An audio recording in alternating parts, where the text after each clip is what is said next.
मम वाचमिमां प्रसुप्तां सञ्जीवयत्यखिल शक्तिधरस्वधाम्ना अन्यांश्च हस्तचरणश्रवणत्वगादीन् प्राणान्नमो भगवते पुरुषाय तुभ्यं भवदवोष्णेन तातप्यमानान् भुवि परं नाथमप्रेक्षमाणान् भुवनमान्येन च अन्येन दोष्णा भवतु भीर्मा इति नः सान्त्वयन्तम् प्रणतवान् प्राणिनां प्राणभूतं प्रणतिभिः प्रीणये पूर्णबोधं तपो विद्या विरक्त्यादि सद्गुणौघाकरानहं वादिराजगुरून् वन्दे हयग्रीवपदाश्रयान् मूकोऽपि यत्प्रसादेन मुकुन्दशयनायते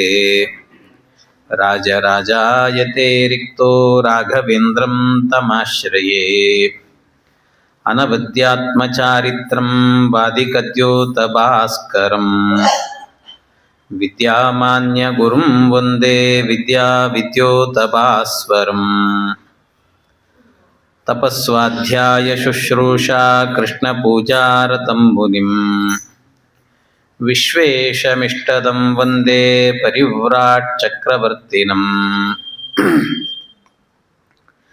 जन्माद्यस्य यतोऽन्वयादितरतश्चार्तेष्वभिज्ञस्वराट् तेने ब्रह्महृदाय आदिकवये मुह्यन्ति यं सूरयः तेजो वारिमृदां यथा विनिमयो यत्र त्रिसर्गो मृषा धाम्ना स्वेन सदा निरस्तकुहकं सत्यं परं धीमहि यं प्रव्रजन्तमनुपेतमपेतकृत्यं द्वैपायनो विरहकातर आजुहाव पुत्रेति तन्मयतया तरवोऽपि नेदुः तं सर्वभूतहृदयं मुनिमानतोऽस्मि निगमकल्पतरोर्गलितं फलं शुकमुखादमृतद्रवसंयुतं पिबत भागवतं रसमालयं मुहुरहो रसिका भुवि भावुकाः ಹರಿಕಥಾಮೃತಸಾರ ಗುರುಗಳ ಕರುಣದಿಂದಾಪನಿತು ಬೇಳುವೆ ಪರಮ ಭಗವದ್ಭಕ್ತರಿದನಾದರದಿ ಕೇಳುವುದು. ಶ್ರೀ ಗುರುಭ್ಯೋ ನಮಃ. ಹರಿ ಓಂ ಹರಿ ಓಂ ಹರಿ ಓಂ. ಅತ ಸರ್ವಗುಣೋಪೇತಃ ಕಾಲಃ ಪರಮಶೋಭನಃ ಯರ್ಹೇವಾವಜನ್ಮರ್ಕ್ಷಃ ಶಾಂತರ್ಕ್ಷಗ್ರಹ ತಾರಕಃ. ಅಥ ಸರ್ವಗುಣೋಪೇತಃ, ಇವರೆಲ್ಲ ಅಥ ಅಂದರೆ ಭಗವಂತನ ಗರ್ಭಸ್ತುತಿಯನ್ನ ಮಾಡಿದ ನಂತರ ಅಂತರ್ಥ. ಅಥ ಸರ್ವಗುಣೋಪೇತಃ ಅಂತ. ಅಥ ಇದಕ್ಕೆ ಸತ್ಯಧರ್ಮ ತೀರ್ಥ ಶ್ರೀಪಾದರು ಬರೆಯುವ ಅರ್ಥ ಇನ್ನೂ ಅದ್ಭುತ. ಅಥ ಅಂದರೆ ಅ ಅಂದ್ರೆ ನಿಷೇಧ ಅಂತ ಅರ್ಥ. ಅಲ್ಲ ಅಂತೀವಲ್ವ, ಇಲ್ಲ ಅಂತೀವಲ್ಲ, ಹಾಗೆ ಅಂತ. ಅಂದ್ರೆ ನಿಷೇಧ, ಇಲ್ಲ. ಏನಿಲ್ಲ? ಊಟ ಇಲ್ಲ. ಊಟ ಇಲ್ಲದ ದಿನ ಅಂತ ಅರ್ಥ. ಅಥ ಅನ್ನೋ ಶಬ್ದಕ್ಕೆ ಅನ್ನ ಇಲ್ಲದಂಥ ಸ್ಥಿತಿ, ಏಕಾದಶಿ ಇದ್ದ ಹಾಗೆ ಅನ್ನ ಇಲ್ಲದಂತ ದಿನ ಇದೆಯಲ್ಲ, ಅದನ್ನ ಅಥ ಅಂತ ಕರೀತಾರೆ. ಥ ಅಂದ್ರೆ ಸ್ಥಿತಿ ಅಂತ ಅರ್ಥ. ಅಂದ್ರೆ ಅನ್ನ ಇಲ್ಲದಂತೆ ಸ್ಥಿತಿ, ಇರುವಿಕೆ ಅಂತ ಅರ್ಥ. ಏಕಾದಶಿ ಅಂತೆ. ಸರ್ವಗುಣೋಪೇತಃ ಕಾಲಃ ಪರಮಶೋಭನಃ. ಸರ್ವಗುಣೋಪೇತವಾದಂಥ ಒಂದು ಕಾಲ ಬಂತಂತೆ. ಆವತ್ತಿನ ದಿವಸ ಎಲ್ಲರ ಸ್ಥಿತಿ ಏನಾಗಿತ್ತು ಅಂದ್ರೆ ಅನ್ನ ಇಲ್ಲದ ಸ್ಥಿತಿ ಆಗಿತ್ತು. ಅಂದ್ರೆ ಕೃಷ್ಣಾವತಾರದ ದಿವಸ ಅದು ಅಂತ ಅರ್ಥ. ಕೃಷ್ಣಾಷ್ಟಮಿ ಉಪವಾಸ ಅಂತ ಅರ್ಥ. ಅದಕ್ಕೆ ಎಷ್ಟೋ ಜನ ಕೇಳ್ತಿರ್ತಾರೆ, ಕೃಷ್ಣಾಷ್ಟಮಿ ದಿವಸ ಉಪವಾಸ ಮಾಡಬೇಕು ಅಂತ ಇಲ್ಲಲ್ಲ, ಹಾಗೇನು ಭಾಗವತದಲ್ಲಿ ಹೇಳಿಲ್ಲ ಅಂದ್ರೆ ಅದಕ್ಕೆ ಸತ್ಯಧರ್ಮ ತೀರ್ಥರು ತೋರಿಸುವಂತಹದ್ದು.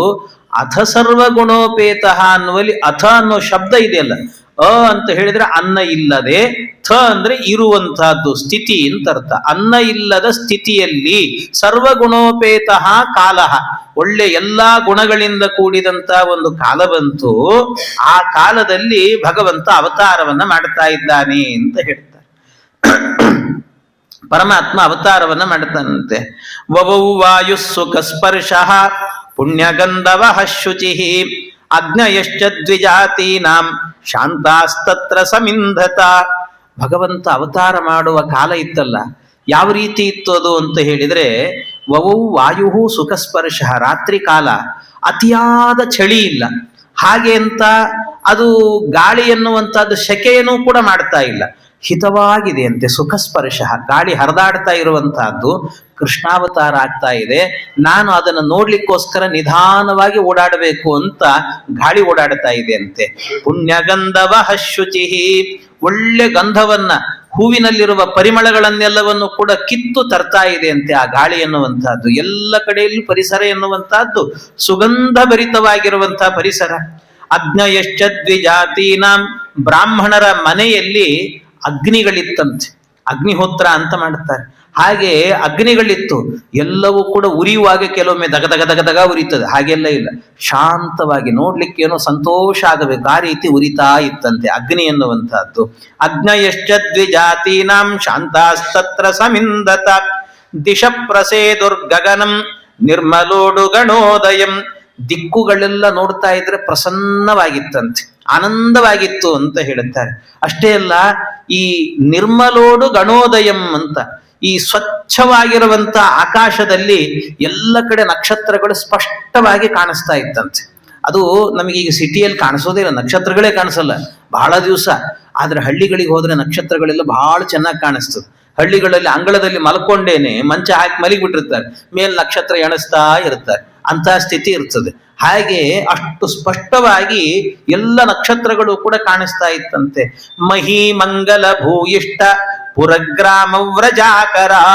ಮಹಿ ಮಂಗಲ ಭೂಯಿಷ್ಟ, ಮಹಿ ಈ ಭೂದೇವಿ ಇದ್ದಾಳಲ್ವಾ, ಭೂದೇವಿ ಏನ್ ಮಾಡಿದ್ಲಂತೆ, ಅಲಂಕೃತಳಾಗಿ ನಿಂತಿದ್ಲಂತೆ, ಅಲಂಕೃತಳಾಗಿ ನಿಂತಿದ್ಲು. ಆ ಅಲಂಕೃತಳಾಗಿ ನಿಂತಹ ಭೂದೇವಿ ಇದ್ದಾಳಲ್ವಾ, ಆ ಭೂದೇವಿಗೆ ಮದುವೆ ಆಗಿರ್ಲಿಲ್ಲಂತೆ. ಪಾಪ ಭೂದೇವಿ ಮದುವೆ ಆಗಿರ್ಲಿಲ್ಲ, ಅವಳು ಕನ್ಯೆಯಾಗಿದ್ಲಂತೆ. ಅವಳು ಚೆನ್ನಾಗಿ ಅಲಂಕಾರ ಮಾಡಿಕೊಂಡಿದ್ಲಂತೆ. ಏನ್ ಸೀರೆ ಉಟ್ಟಿದ್ಲು, ಅವಳು ನೆರಗ್ ಯಾವುದು, ಏನ್ ಕತೆ ಅಂತೆಲ್ಲ ಕೇಳಿದ್ರೆ ಅವಳ ಎದೆ ಎನ್ನುವಂತಹದ್ದು ಪರ್ವತಗಳಂತೆ. ಇನ್ನು ಅವಳ ಉಟ್ಟ ಸೀರೆ ಯಾವುದು ಅಂದ್ರೆ ಇಡೀ ಏನು ಭೂಮಿಯಲ್ಲಿರುವಂತ ಹಸಿರಿದೆ ಅಂದ್ರೆ ಬೆಳೆ ಎಲ್ಲವೂ ಕೂಡ ಇದೆಯಲ್ಲ, ಅದು ಅವಳ ಸೀರೆಯಂತೆ. ಹಸಿರು ಸೀರೆಯನ್ನು ಉಟ್ಟುಕೊಂಡಿದ್ಲಂತೆ. ಅದ್ರ ಜೊತೆಗೆ ಆ ಏನು ಗಿಡ ಮರಗಳಲ್ಲಿ ಬಿಟ್ಟ ಹೂಗಳಿರ್ತಾವೆ ಅದನ್ನೆಲ್ಲ ತಲೆಯಲ್ಲಿ ಮುಡ್ಕೊಂಡಿದ್ಲಂತೆ, ಅಲಂಕಾರ ಮಾಡ್ಕೊಂಡಿದ್ಲಂತೆ. ಅಲಂಕಾರ ಮಾಡಿಕೊಂಡು ಕಾಯ್ತಾ ಇದ್ದಾಳಂತೆ ಒಂದು ಒಳ್ಳೆ ಗಂಡು ಬೇಕು ಅಂತ. ಅನೇಕ ವರಗಳು ಬಂದಿದ್ವಂತೆ, ಅನೇಕ ವರಗಳು.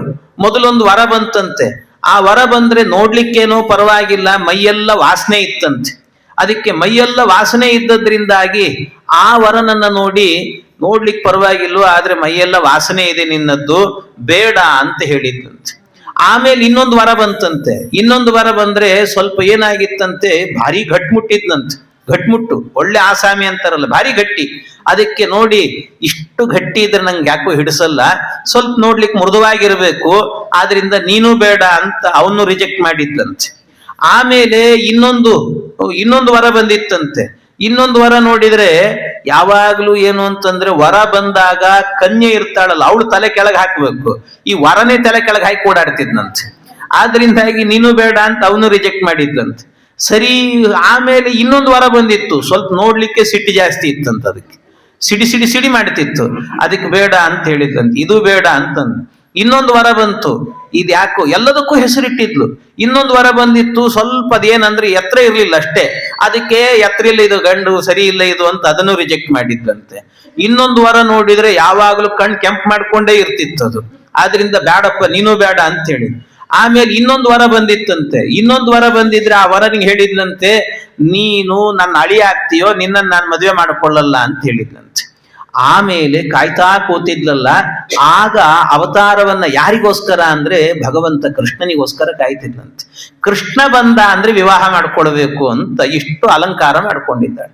ಯಾರು ಇವರೆಲ್ಲ ಅಂತ ಹೇಳಿದ್ರೆ, ಮೊದಲನೇದ್ದು ವಾಸನೆ ಅಂದ್ಲಲ್ಲ, ಅದು ಮೀನು ಅಂತ ಅರ್ಥ. ಮತ್ಸ್ಯಾವತಾರಿ ಭಗವಂತ ಬೇಡ ಅಂದಿದ್ಲಂತೆ. ಆಮೇಲೆ ಬಂದದ್ದು ಮತ್ಯಾರು ಅಂದ್ರೆ ಕೂರ್ಮ, ಅದು ದೇಹ ಕಠಿಣ ಅದರದ್ದು ಬೆನ್ನು, ಆದ್ರಿಂದ ಸ್ವಲ್ಪ ಮೃದುವಾಗಿರ್ಬೇಕು, ಇಷ್ಟು ಗಟ್ಟಿ ಬೇಡ ಅಂತಂದಿದ್ಲು. ಆಮೇಲೆ ಬಂದದ್ದು ಯಾರು ಅಂದ್ರೆ ವರಾಹ, ಅದು ತಲೆ ಕೆಳಗೆ ಹಾಕಿ ಓಡಾಡ್ತಿರ್ತದ ಅದು ಯಾವಾಗ್ಲೂ ಕೂಡ. ಗಂಡು ತಲೆ ಕೆಳಗೆ ಹಾಕಬಾರ್ದು, ಎದ್ದು ಓಡಾಡಬೇಕು ಅಂತ. ಆಮೇಲೆ ಒಬ್ರು ಬಂದ್ರು ವರ, ಅವ್ರು ಯಾರು ಅಂದ್ರೆ ನರಸಿಂಹದೇವರು, ಸಿಡಿ ಸಿಡಿ ಮಾಡುತ್ತಾರೆ, ಬೇಡ ಅಂತ ಹೇಳಿದ್ಲಂತ ಅದನ್ನು ಕೂಡ. ಆಮೇಲೆ ಒಬ್ರು ಬಂದಿದ್ರು, ಯಾರು ಅಂದ್ರೆ ಸ್ವಲ್ಪ ಕುಳ್ಳಗಿದ್ರು ಅಂತ ಹೇಳಿ ವಾಮನ, ಬೇಡ ಅಂತ ಹೇಳಿದ್ಲಂತೆ. ಕಣ್ಣೇ ಕೆಂಪು ಮಾಡ್ಕೊಂಡು ಓಡಾಡ್ತಾರೆ, ಪರಶುರಾಮ ನೀನು ಬೇಡ ಅಂತ ಹೇಳಿದ್ಲಂತೆ. ಆಮೇಲೆ ರಾಮದೇವ್ರು ಬಂದ್ರು, ನೀನ್ ನಮ್ಮ ಅಳಿಯ ಅಂತ ಹೇಳಿ ಬೇಡ ಅಂತಂದಿದ್ಲಂತೆ. ಯಾಕೆಂದ್ರೆ ಸೀತೆ ತನ್ನ ಮಗಳಲ್ವಾ, ಸೀತೆಯನ್ನು ಮದುವೆ ಅಳಿಯ ನೀನು ಮದುವೆ ಮಾಡ್ಕೊಳ್ಳೋದು ಸರಿಯಲ್ಲ ಇದೆಲ್ಲ ಅಂತ ಹೇಳಿ ಬೇಡ ಅಂದಿದ್ಲು. ಈಗ ಭಗವಂತ ಕೃಷ್ಣ ಬರ್ತಿದ್ದಾನಲ್ಲ, ಅದಕ್ಕೋಸ್ಕರವಾಗಿ ಮಹಿ ಮಂಗಲ ಭೂಯಿಷ್ಟ ಪುರಗ್ರಾಮ ವ್ರಜಾಕರ. ಮಹಿ ಮಂಗಲ ಭೂಯಿಷ್ಟ, ಒಳ್ಳೆ ಮಂಗಳ ಸ್ವರೂಪಿಯಾಗಿ ಕಾಣ್ತಾ ಇದ್ದಾಳಂತೆ ಮಹಿ. ಅಂಥ ಒಂದು ಕಾಲ ಅದು ಅಂತ ಹೇಳುತ್ತಾರೆ. ಅಷ್ಟೇ ಅಲ್ಲ, ನದ್ಯ ಪ್ರಸನ್ನ ಸಲಿಲ ಹೃದಾ ಜಲರುಹಶ್ರಿಯ, ಎಷ್ಟು ಸುಂದರವಾಗಿ ಹೇಳುತ್ತೆ ಅದು. ರಾತ್ರಿ ಕಾಲದಲ್ಲಿ ನದ್ಯ ಪ್ರಸನ್ನ ಸಲಿಲ, ನದಿಗಳೆಲ್ಲವೂ ಕೂಡ ಪ್ರಸನ್ನವಾಗಿ ಹರಿತಾ ಇದೆ ಅಂತೆ, ಜೋರು ಶಬ್ದ ಮಾಡ್ತಾ ಇಲ್ಲ. ಅದೇನೋ ಆ ಜುಳು ನಾದ ಕೇಳಲಿಕ್ಕೆ ಕಿವಿಗೆ ಇಂಪು ಅನಿಸ್ಬೇಕು, ಆ ರೀತಿ ಹರಿತಾ ಇದೆ ಅಂತೆ ನದಿ ಎನ್ನುವಂತಹದ್ದು. ಅಷ್ಟೇ ಅಲ್ಲ, ಹೃದಾಹ ಜಲರುಹ ಶ್ರಿಯ ಅಂತ, ಎಲ್ಲ ಹೃದ ಅಂದ್ರೆ ಸರೋವರಗಳಲ್ಲಿ ಎಲ್ಲ ಕಮಲಗಳು ಕೂಡ ಅರಳಿ ನಿಂತಿದ್ದಾವಂತೆ. ವಿಚಾರ ಮಾಡ್ರಿ, ಕಮಲ ಅರಳೋದು ಯಾವಾಗ ಅಂದ್ರೆ ಸೂರ್ಯನ ಕಿರಣ ಬಿದ್ದಾಗ ಅರಳುತ್ತಾರೆ. ಸೂರ್ಯ ಇಲ್ಲ, ರಾತ್ರಿ ಕಾಲ, ಆದ್ರೂ ಅರಳಿ ನಿಂತಿದ್ವಂತೆ. ಯಾಕೆ ಅರಳಿ ನಿಂತಿದ್ದಾವೆ ಅಂದ್ರೆ ವಾದರಾಜ ಸ್ವಾಮಿಗಳು ಹೇಳುತ್ತಾರೆ, ಕಮಲಗಳೆಲ್ಲ ತಮ್ಮ ಮನಸ್ಸಿನಲ್ಲಿ ಅಂದುಕೊಂಡು ಕೃಷ್ಣಾವತಾರ ಆಗ್ತಾ ಇದೆ, ಭಗವದ್ ಅವತಾರ ಆಗ್ತಾ ಇದೆ. ಆ ಕಾಲದಲ್ಲಿ ನಾವೆಲ್ಲ ಅರಳಿ ಭಗವಂತನ ಪಾದಕ್ಕೆ ನಮ್ಮನ್ನ ನಾವು ಸಮರ್ಪಣೆ ಮಾಡಿಕೊಳ್ಳಿಲ್ಲ ಅಂದ್ರೆ ನಮ್ಮ ಜನ್ಮವೇ ವ್ಯರ್ಥ ಅಂತ, ಸೂರ್ಯ ಇಲ್ಲದಿದ್ರೂ ನಾವು ಅರಳುತ್ತೇವೆ ಅಂತ ಅರಳಿ ನಿಂತಿದ್ವಂತೆ. ಅವೆಲ್ಲವೂ ಕೂಡ ನಮ್ಮ ಜನ್ಮ ಸಾರ್ಥಕ ಮಾಡಿಕೊಳ್ಳುತ್ತೇವೆ ಅಂತ ನಿಂತಿದ್ವಂತೆ. ಈ ರೀತಿಯಲ್ಲಿ ಹೂಗಳೆಲ್ಲವೂ ಕೂಡ ದ್ವಿಜಾಲಿ ಕುಲ ಸನ್ನಾದ ಸ್ತಬಕಾವನ ರಾಜಯ, ಎಲ್ಲ ಗಿಡ ಮರಗಳಲ್ಲಿ ಹೂವು ಹಣ್ಣು ಗೊಂಚಲುಗಳಾಗಿ ಬಿಟ್ಟಿದ್ವಂತೆ. ಮಧುರವಾಗಿ ಎಲ್ಲ ಕೋಗಿಲೆಗಳು ಎಲ್ಲವೂ ಕೂಡ, ಪಕ್ಷಿಗಳೆಲ್ಲವೂ ಕೂಡ ಅವುಗಳ ರವ ಕೇಳಲಿಕ್ಕೆ ಮಧುರವಾದ ರವ ಅಂತೆ. ಆ ರೀತಿಯಲ್ಲಿ ಎಲ್ಲ ನಿನಾದಗಳನ್ನ ಮಾಡ್ತಾ ಇದ್ವಂತೆ. ಇಂಥ ಒಂದು ಕಾಲ ಅಂತ ಹೇಳ್ತಾರೆ. ಇದೇ ಕಾಲದಲ್ಲಿ ಇನ್ನೂ ಏನೆಲ್ಲ ನಡೆಯಿತು ಅಂದ್ರೆ, ಜಗು ಕಿನ್ನರ ಗಂಧರ್ವಾಹ ತುಷ್ಟುವು ಸಿದ್ಧ ಚಾರಣಾ ವಿದ್ಯಾಧರಾಶ್ಚನ ನೃತು ಅಪ್ಸರೋಭಿ ಸಮಂ ಮುದಾ. ಇನ್ನೇನಾಯ್ತಂತೆ, ಜಗು ಕಿನ್ನರ ಗಂಧರ್ವಾಹ, ಕಿನ್ನರರು ಗಂಧರ್ವರು ಇವರೆಲ್ಲರೂ ಕೂಡ ಹಾಡು ಹೇಳ್ತಾ ಇದ್ರಂತೆ. ಕೃಷ್ಣಾವತಾರ ಆಗ್ತಾ ಇದೆ ಅಂತ ಜೋರಾಗಿ ಹಾಡು ಹೇಳಿದ್ರಂತೆ. ಅವರೆಲ್ಲ ಕಚೇರಿಗಳನ್ನು ನಡೆಸಿದ್ರಂತೆ. ಯಾಕೆ ನಡೆಸಿದ್ರು ಕಚೇರಿ ಇವರು ಆ ಕಾಲದಲ್ಲಿ ಅಂದ್ರೆ ಒಂದು ಸಂತೋಷ ಆಗಿತ್ತು ಅಂತ, ಕೃಷ್ಣಾವತಾರದ ಕಾಲ ಇದು ಅಂತ ಮಾಡಿದ್ರು ಒಂದು. ಇದಷ್ಟೇ ಅಲ್ಲ ಅಂತೆ, ಇನ್ನೊಂದೇನು ಅಂದ್ರೆ ವಾದಿರಾಜರು ಚಮತ್ಕಾರದಿಂದ ಹೇಳುತ್ತಾರೆ. ಯಾಕೆ ಇವರು ಹಾಡು ಹೇಳಿದ್ರು ಅಂದ್ರೆ, ಮುಂದೆ ಭಗವಂತ ಕೃಷ್ಣಾವತಾರ ಮಾಡಿದ ಮೇಲೆ ಅವನು ವೇಣುನಾದ ಮಾಡುತ್ತಾನೆ. ಅವನ ವೇಣುನಾದ ಕೇಳಿದ ಮೇಲೆ ಜಗತ್ತೇ ಮರ್ತು ಹೋಗ್ತದೆ, ಮೈ ಮರು ಬರ್ತದಂತೆ. ಹಾಗಾಗಿ ಎಲ್ಲರ ಮೈ ಮರುವಿನಿಂದಾಗಿ ಜಗತ್ನಲ್ಲಿ ಗಾನ ಕೇಳೋದು ಅಂದ್ರೆ ಕೃಷ್ಣನ್ ಗಾನ ಕೇಳಬೇಕು, ಮತ್ಯಾರ್ದು ಬೇಡ ಅಂತ ಅನಿಸ್ಬಿಡ್ತದೆ. ಆದ್ರಿಂದ ಕೃಷ್ಣ ವೇಣುನಾದ ಮಾಡಿದ ಮೇಲೆ ಆಮೇಲೆ ನಮ್ಮನ್ನ ಯಾರು ಸಂಗೀತ ಕಚೇರಿಗೆ ಬರ್ರಿ ಅಂತ ಕರಿಯಲ್ಲ, ಆದ್ರಿಂದ ನಮ್ ಕೆಲಸ ಈಗಲೇ ಮುಗಿಸ್ಕೊಂಡ್ಬಿಡೋಣ ಅಂತ ಹಾಡು ಹೇಳ್ತಾ ಇದ್ರಂತ ಅವರೆಲ್ಲರೂ ಕೂಡ. ಅಷ್ಟೇ ಅಲ್ಲ, ಅದರ ಜೊತೆಗೆ ನನೃತುಹು ಅಪ್ಸರೋಭಿ, ಅಪ್ಸರ ಸ್ತ್ರೀಯರೆಲ್ಲರೂ ಕೂಡ ನರ್ತನೆ ಮಾಡ್ತಿದ್ರಂತೆ. ಅವ್ರು ಯಾಕೆ ನರ್ತನೆ ಮಾಡಿದ್ರು ಅಂದ್ರೆ, ಕೃಷ್ಣನ ಕಾಳಿಂಗ ಮರ್ದನದ ನರ್ತನೆ ನೋಡಿದ ಮೇಲೆ ನಮ್ಮನ್ನು ಕುಣಿಲಿಕ್ಕೆ ಬರ್ರಿ ಅಂತ ಯಾರು ಕರಿಯಲ್ಲ ನಮ್ಮನ್ನ ಅಂತ ಈಗಲೇ ಕುಣಿತೀವಿ ಅಂತ ಕುಣಿದಿದ್ರಂತೆ. ವಾದಿರಾಜರು ಚಮತ್ಕಾರದಿಂದ ಹೇಳೋದು. ಹಾಗೆ ಇದೆಲ್ಲ ನಡೀತಾ ಇತ್ತು. ಇಂಥ ಕಾಲದಲ್ಲಿ ನಿಶೀತೆ ತಮ ಉದ್ಭೂತೆ ಜಾಯಮಾನೇ ಜನಾರ್ದನೆ ದೇವಕ್ಯಾಂ ದೇವರೂಪಿಣ್ಯಾಂ ವಿಷ್ಣು ಸರ್ವಗುಹಾಶ್ರಯ. ನಿಶೀತೆ ತಮ ಉದ್ಭೂತೆ ಅಂತ, ನಿಶೀತೆ ಒಳ್ಳೆ ಅದು ಕತ್ತಲಿರುವಂತ ಕಾಲದಲ್ಲಿ, ಮಧ್ಯರಾತ್ರಿಯಲ್ಲಿ ಗಾಢಾಂಧಕಾರವಾದಂತ ಕತ್ತಲು. ಆಗ ತಮ ಉದ್ಭೂತೆ, ಅದೇ ಕಾಲದಲ್ಲಿ ತಮ ಅಂದ್ರೆ ತಮೋಭಿಮಾನಿಯಾದಂತ ದುರ್ಗಾದೇವಿಯು ಕೂಡ ಒಂದು ಕಡೆಯಲ್ಲಿ ಅವತಾರ ಮಾಡ್ತಾ ಇದ್ದಾಳೆ. ಅಂಥ ಕಾಲದಲ್ಲಿ ಜಾಯಮಾನೇ ಜನಾರ್ದನೆ ಜಾಯಮಾನೇ ಜನಾರ್ದನೆ, ಅಂದ್ರೆ ಭಗವಂತ ಅವತಾರವನ್ನ ಮಾಡ್ತಾ ಇದ್ದಾನಂತೆ. ಎಲ್ಲಿ? ದೇವಕ್ಯಾಂ ದೇವ ರೂಪಿಣ್ಯಾಂ, ಅದು ಎಂಥ ಕಾಲ, ರೋಹಿಣ್ಯಾಂ ಅರ್ಧರಾತ್ರೇತು ಯದಾ ಕಾಳಾಷ್ಟಮಿ ಭವೇತ್, ಭಗವಂತ ಅವತಾರ ಮಾಡುವಂತ ಕಾಲ ಕಾಲಾಷ್ಟಮಿ ಅಂತ. ಕಾಳಾಷ್ಟಮಿ ಅಂತಂದ್ರೆ ಕಪ್ಪಾದ, ಅಂದ್ರೆ ಕೃಷ್ಣ ಪಕ್ಷದ ಅಷ್ಟಮಿ ಅಂತ ಅರ್ಥ. ಹಾಗಾಗಿ ಕೃಷ್ಣ ಪಕ್ಷದ ಅಷ್ಟಮಿ ತಿಥಿಯಂದು ರೋಹಿಣ್ಯಾಂ ಅರ್ಧರಾತ್ರೇತು, ಅರ್ಧರಾತ್ರಿ ಕಾಲದಲ್ಲಿ ಚಂದ್ರೋದಯದ ಕಾಲ ಅದು. ಆ ಚಂದ್ರೋದಯದ ಕಾಲದಲ್ಲಿ ಸಿಂಹ ಮಾಸದಲ್ಲಿ ಭಗವಂತ ಅವತಾರವನ್ನ ಮಾಡ್ತಾ ಇದ್ದಾನೆ ಪರಮಾತ್ಮ. ಅವನ ಅವತಾರವನ್ನ ಮಾಡಿದಾಗ ಭಗವಂತ ಹೇಗಿದ್ದ ಪರಮಾತ್ಮ ಅಂತ ಕೇಳಿದ್ರೆ, ಭಗವಂತ ತಮದ್ಭುತಂ ಬಾಲಕಮಂಬುಜೇಕ್ಷಣಂ ಚತುರ್ಭುಜಂ ಶಂಖ ಗದಾದ್ಯುದಾಯುಧಂ ಶ್ರೀವತ್ಸಲಕ್ಷ್ಮಂ ಗಲಶೋಭಿ ಕೌಸ್ತುಭಂ ಪೀತಾಂಬರಂ ಸಾಂದ್ರಪಯೋಧ ಸೌಭಗಂ ಮಹಾರ್ಹ ವೈಡೂರ್ಯ ಕಿರೀಟ ಕುಂಡಲಸ್ತ್ವಿಷಾ ಪರಿಶ್ವಕ್ತ ಸಹಸ್ರ ಕುಂತಲಂ ಉದ್ದಾಮ ಕಾಂಚಂ ಗದ ಕಂಕಣಾದಿಭಿಃ ವಿರೋಚಮಾನಂ ವಸುದೇವ ಐಕ್ಷತಾ. ಇಷ್ಟು ಅದ್ಭುತವಾದ ಭಗವಂತನನ್ನು ನೋಡಿದ. ಗರ್ಭದಿಂದ ಬಂದ ಕಾಲ ಪರಮಾತ್ಮ ಹೇಗಿದ್ದ ದೇವರು ಅಂದ್ರೆ ತಮದ್ಭುತಂ, ವರ್ಣನೆ ಮಾಡ್ಲಿಕ್ಕೆ ಸಾಧ್ಯ ಇಲ್ಲ ಸ್ವಾಮಿ. ಎಷ್ಟು ಸುಂದರವಾಗಿ ಹೇಳ್ತಾರೆ ಅಂದ್ರೆ ಸತ್ಯಧರ್ಮ ತೀರ್ಥರು ಅವ್ರು ಹೇಳ್ತಾರೆ, ತಮದ್ಭುತಂ, ಅದ್ಭುತ. ಅದ್ಭುತ ಅಂದ್ರೆ ಯಾವುದನ್ನಾದ್ರೂ ಕೆಲವು ವಿಷಯಗಳನ್ನ ನಾವು ನೋಡಿರ್ತೇವೆ, ನೋಡಿದ್ದು ಬಹಳ ಮನಸ್ಸಿಗೆ ಸಂತೋಷ ಆಗಿತ್ತು ಅಂದ್ರೆ, ಅಲ್ಲ ನೀವು ಹೋಗಿದ್ರಲ್ಲ ಅದೇನೋ ಚೆನ್ನಾಗಾಯ್ತಂತೆ, ಏನದು, ಏನ್ ಕೇಳ್ತೀರ, ಅದ್ಭುತ ಅಂತ ಹೇಳ್ತೀವಿ. ಅಂದ್ರೆ ಯಾವುದನ್ನ ಶಬ್ದಗಳಿಂದ ವರ್ಣನೆ ಮಾಡ್ಲಿಕ್ಕೆ ಸಾಧ್ಯ ಇಲ್ಲವೋ ಆ ಕಡೆ ಆ ಜಾಗದಲ್ಲಿ ಅದ್ಭುತ ಅನ್ನೋ ಶಬ್ದ ಬರ್ತದಂತೆ. ಹಾಗೆ ಭಗವಂತ ಹೇಗಿದ್ದ ಅಂದ್ರೆ ತಮದ್ಭುತಂ, ಅದ್ಭುತ, ವರ್ಣನೆ ಮಾಡ್ಲಿಕ್ಕೆ ಸಾಧ್ಯ ಇಲ್ಲ ಸ್ವಾಮಿ. ಆದ್ರೂ ಏನಾದ್ರೂ ವರ್ಣನೆ ಮಾಡಬೇಕು ಅಂದ್ರೆ ಬಾಲಕಮಂಬುಜೇಕ್ಷಣಂ, ಅಂಬುಜೇಕ್ಷಣ, ಕಮಲದಂತ ಕಂಗಳಂತೆ ಪರಮಾತ್ಮನದ್ದು. ಅಷ್ಟೇ ಅಲ್ಲ, ಅದರ ಜೊತೆಗೆ ಇನ್ನೆಂತಹದ್ದು ಅಂದ್ರೆ ಚತುರ್ಭುಜಂ ಶಂಖ ಗದಾದ್ಯುದಾಯುಧಂ, 4 ಕೈಗಳಂತೆ ಶಂಖ ಚಕ್ರ ಗದಾ ಪದ್ಮ ಎಲ್ಲ ಹಿಡ್ಕೊಂಡೇ ಬಂದಿದ್ದಾನೆ ಪರಮಾತ್ಮ. ಇಷ್ಟು ಹಿಡ್ಕೊಂಡು ಬಂದಿದ್ದಾನೆ. ಶ್ರೀವತ್ಸಲಕ್ಷ್ಮಂ ಗಲಶೋಭಿ ಕೌಸ್ತುಭಂ, ಶ್ರೀವತ್ಸ ಅನ್ನೋ ಚಿಹ್ನೆಯನ್ನ ಇಟ್ಟುಕೊಂಡಿದ್ದಾನಂತೆ. ಕಂಠದಲ್ಲಿ ಒಂದು ಕೌಸ್ತುಭ ಮಾಲೆಯನ್ನು ಹಾಕೊಂಡಿದ್ದಾನೆ, ಪೀತಾಂಬರವನ್ನು ಹುಟ್ಟಿದ್ದಾನೆ ಪರಮಾತ್ಮ. ಇಂಥ ದಿವ್ಯವಾದಂತ ರೂಪದಿಂದ ಭಗವಂತ ಪ್ರಕಟಗೊಂಡಿದ್ದಾನೆ ಅಂತ ಹೇಳ್ತಾನೆ. ಇಷ್ಟೆಲ್ಲ ರೂಪ ಇದೆ ಅಂದ ಮೇಲೆ ತಮದ್ಭುತಂ ಬಾಲಕಂ, ಬಾಲಕ ಅಂತ ಹೇಗೆ ಹೇಳೋದು, ಇದು ಬಾಲರೂಪ ಅಲ್ಲ ಇದು. ಮತ್ ಬಾಲಕ ಅಂದ್ರೆ ಅರ್ಥ ಏನು? ಬಾಲಕ ಅಂದ್ರೆ ಅದಕ್ಕೆ ಸತ್ಯಧರ್ಮ ತೀರ್ಥರು ಬರೀತಾರೆ, ಬಾಲಹ ಕಹ ಯಸ್ಯ ಸಹ ಬಾಲಕಃ ಅಂತ. ಅಂದ್ರೆ ಬಾಲಹ ಕಹ, ಸಂಸ್ಕೃತದಲ್ಲಿ ಕ ಅನ್ನೋ ಶಬ್ದಕ್ಕೆ ಚತುರ್ಮುಖ ಬ್ರಹ್ಮದೇವರು ಅಂತ ಅರ್ಥ ಇದೆ. ಅದರಿಂದ ಬಾಲಹ ಕಹ ಅಂದ್ರೆ ಬ್ರಹ್ಮನೂ ಕೂಡ ಯಾರಿಗೆ ಬಾಲನಾಗಿದ್ದಾನೋ, ಅಂದ್ರೆ ಯಾರ ಮಗನಾಗಿದ್ದಾನೋ ಅವನು, ಅಂದ್ರೆ ಬ್ರಹ್ಮನ ಅಪ್ಪ ಅವತಾರ ಮಾಡಿದ್ದಾನೆ ಅಂತ ಅರ್ಥ. ಬ್ರಹ್ಮಪ್ಪ ಇವನು ಅಂತ. ಹಾಗೆ ಅವನ ಅವತಾರವನ್ನು ಮಾಡಿದ್ನಂತೆ ಪರಮಾತ್ಮ. ಆ ಭಗವಂತ ಅವತಾರ ಬರುವಾಗಲೇ ಹೇಗಿದ್ದಾನೆ ಪರಮಾತ್ಮ ಅಂದ್ರೆ ಇಷ್ಟೆಲ್ಲ ಶಂಖ ಚಕ್ರ ಗದಾ ಪದ್ಮ ಎಲ್ಲ ಹಿಡ್ಕೊಂಡ್ ಬಂದಿದ್ದಾನೆ. ಇದೆಲ್ಲ ಹಿಡ್ಕೊಂಡು ಬಂದಿದ್ದಾನೆ ಅಂತಂದ್ರೆ ಇದರ ಅರ್ಥ ಏನು? ಇದರ ಅರ್ಥ ಏನು ಅಂತ ಹೇಳಿದ್ರೆ, ಭಗವಂತನಿಗೆ ಗರ್ಭವಾಸ ಎನ್ನುವಂಥದ್ದಿಲ್ಲ. ಯಾರಾದ್ರೂ ಗರ್ಭದಿಂದ ಆಗತಾನೆ ಬರುವವರು ಕೈಯಲ್ಲಿ ಶಂಖ ಚಕ್ರ ಗದಾ ಪದ್ಮ ಹಿಡ್ಕೊಂಡ್ ಬರ್ತಾರೆ. ಇವನು ಬಂದಿದ್ದಾನೆ ಅಂದ್ರೆ ಅವನಿಗೆ ಗರ್ಭವಾಸ ಇಲ್ಲ, ಅಲ್ಲಿ ಒಳಗೆ ಕಾಣದೇ ಇದ್ದ, ಇಲ್ಲಿ ಪ್ರಕಟನಾದ, ಅಷ್ಟೇ ಅರ್ಥ ಅದಕ್ಕೆ. ಹೊರತಾಗಿ ಅವನು ಭಗವಂತ ನಮ್ಮಂತೆ ಅವತಾರ ಮಾಡಿದ ಅಂತ ತಿಳ್ಕೊ, ನಮ್ಮಂತೆ ಏನು ಶುಕ್ಲ ಶೋಣಿತನಾಗಿ ಅವನು ಗರ್ಭವಾಸ ಮಾಡಿಕೊಂಡು ಒದ್ದಾಡಿಕೊಂಡು ಬಂದ, ಹಾಗರ್ಥ ಅಲ್ಲ. ನಮ್ಮ ನಾರಾಯಣಗೂ ಈರಮ್ಮೆ ಗಡಿ ಗಡಿಗೂ ಜನ್ಮವೆಂಬುವುದು ಅವತಾರ. ಇದು ಭಗವಂತನಿಗೆ ಅವತಾರ ಅಷ್ಟೇ. ಪರಮಾತ್ಮನಿಗೆ ದೇವರು ಅವತಾರ ಮಾಡುತ್ತಾನೆ. ನಿಮಗಿದು ನಂಬಿಕೆ ಬರಲಿಲ್ಲ ಅಂದ್ರೆ ನರಸಿಂಹ ಅವತಾರ ಇಟ್ಕೊಂಡ್ಬಿಡ್ರಿ ಅಂತಾರೆ. ನರಸಿಂಹ ಅವತಾರದಲ್ಲಿ ಅವನ ಯಾರು ತಾಯಿ, ಯಾರು ಅವಾಗ ತಾಯಿ ಯಾರು? ವಾದರಾಜ ಸ್ವಾಮಿಗಳು ಪ್ರಶ್ನೆ ಮಾಡುತ್ತಾರೆ, ಯದಾ ನರಸಿಂಹ ಕೃತಿರಾವಿರಾಸೀತ್, ಯಾವಾಗ ನರಸಿಂಹನಾಗಿ ಆ ಅವತಾರವನ್ನು ಮಾಡಿದ್ನಲ್ಲ, ತಾಯಿ ಯಾರಿದ್ದಾರೆ ಹೇಳ್ರಿ? ಅವಾಗ ಯಾರು ಕೂಸೋದು? ನರಸಿಂಹದೇವರು ಕಂಬದ ಕೂಸು ಅನ್ಬೇಕಷ್ಟೇ, ಕಂಬದಿಂದ ಬಂದಿದ್ದಲ್ವ. ಅದಕ್ಕೆ ವಾದರಾಜರು ಹಾಗೆ ಹೇಳ್ತಾರೆ, ಸ್ತಂಭದ ಕೂಸಿವರು ಅಂತ. ಸ್ತಂಭಾರ್ಭ ಕಾಸಹನ ಡಿಂಬಾಯ ದತ್ತವರ ಗಂಭೀರ ನಾದ ನೃಹರೇ. ಈ ನೃಹರಿ ಏನಿದ್ದಾನೆ, ಸ್ತಂಭಾರ್ಭ ಕಾಸಹನ, ಇದು ಸ್ತಂಭಾರ್ಭ ಕಾಸ, ಕಂಬದ ಕೂಸಾಗಿ ಅವತಾರ ಮಾಡಿದ್ದು ಅಂತ ಹೇಳ್ತಾರೆ. ಹಾಗೆ ಅಂತ ಕಂಬಕ್ಕೆ ಬಾಣಂತನ ಮಾಡಬೇಡ್ರಿ ಅಂತಾರೆ ಮತ್ತೆ ಅಲ್ವಾ? ಯಾರು ಮಾಡ್ತಾರೆ ಹೇಳ್ರಿ? ಅದರಿಂದಾಗಿ ಭಗವಂತ ಅವನಿಗೆ ಗರ್ಭವಾಸ ಎನ್ನುವಂತಹದ್ದು ಇಲ್ಲ ಅಂತ ತೋರಿಸಿದ. ಇದರ ಮೂಲಕ ದೇವರಿಗೆ ಗರ್ಭವಾಸ ಎನ್ನುವಂತಹದ್ದಿಲ್ಲ ಪರಮಾತ್ಮನಿಗೆ. ಹೀಗೆ ಅವತಾರವನ್ನು ಮಾಡಿದ ಭಗವಂತ ಪುಟ್ಟ ಬಾಲಕನಾದನಂತೆ ಭಗವಂತ.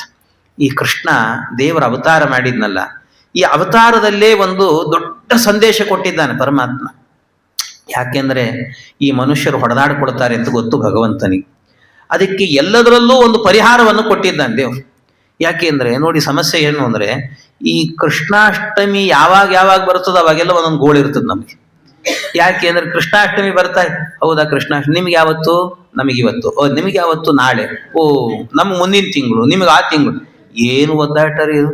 ಅದಕ್ಕೆ ಹಾಗಾದ್ರೆ ನಿಜವಾದ ಕೃಷ್ಣಾಷ್ಟಮಿ ಯಾವುದು ಅಂತೆ? ನಿಜವಾದ ಕೃಷ್ಣಾಷ್ಟಮಿ ಯಾವುದು?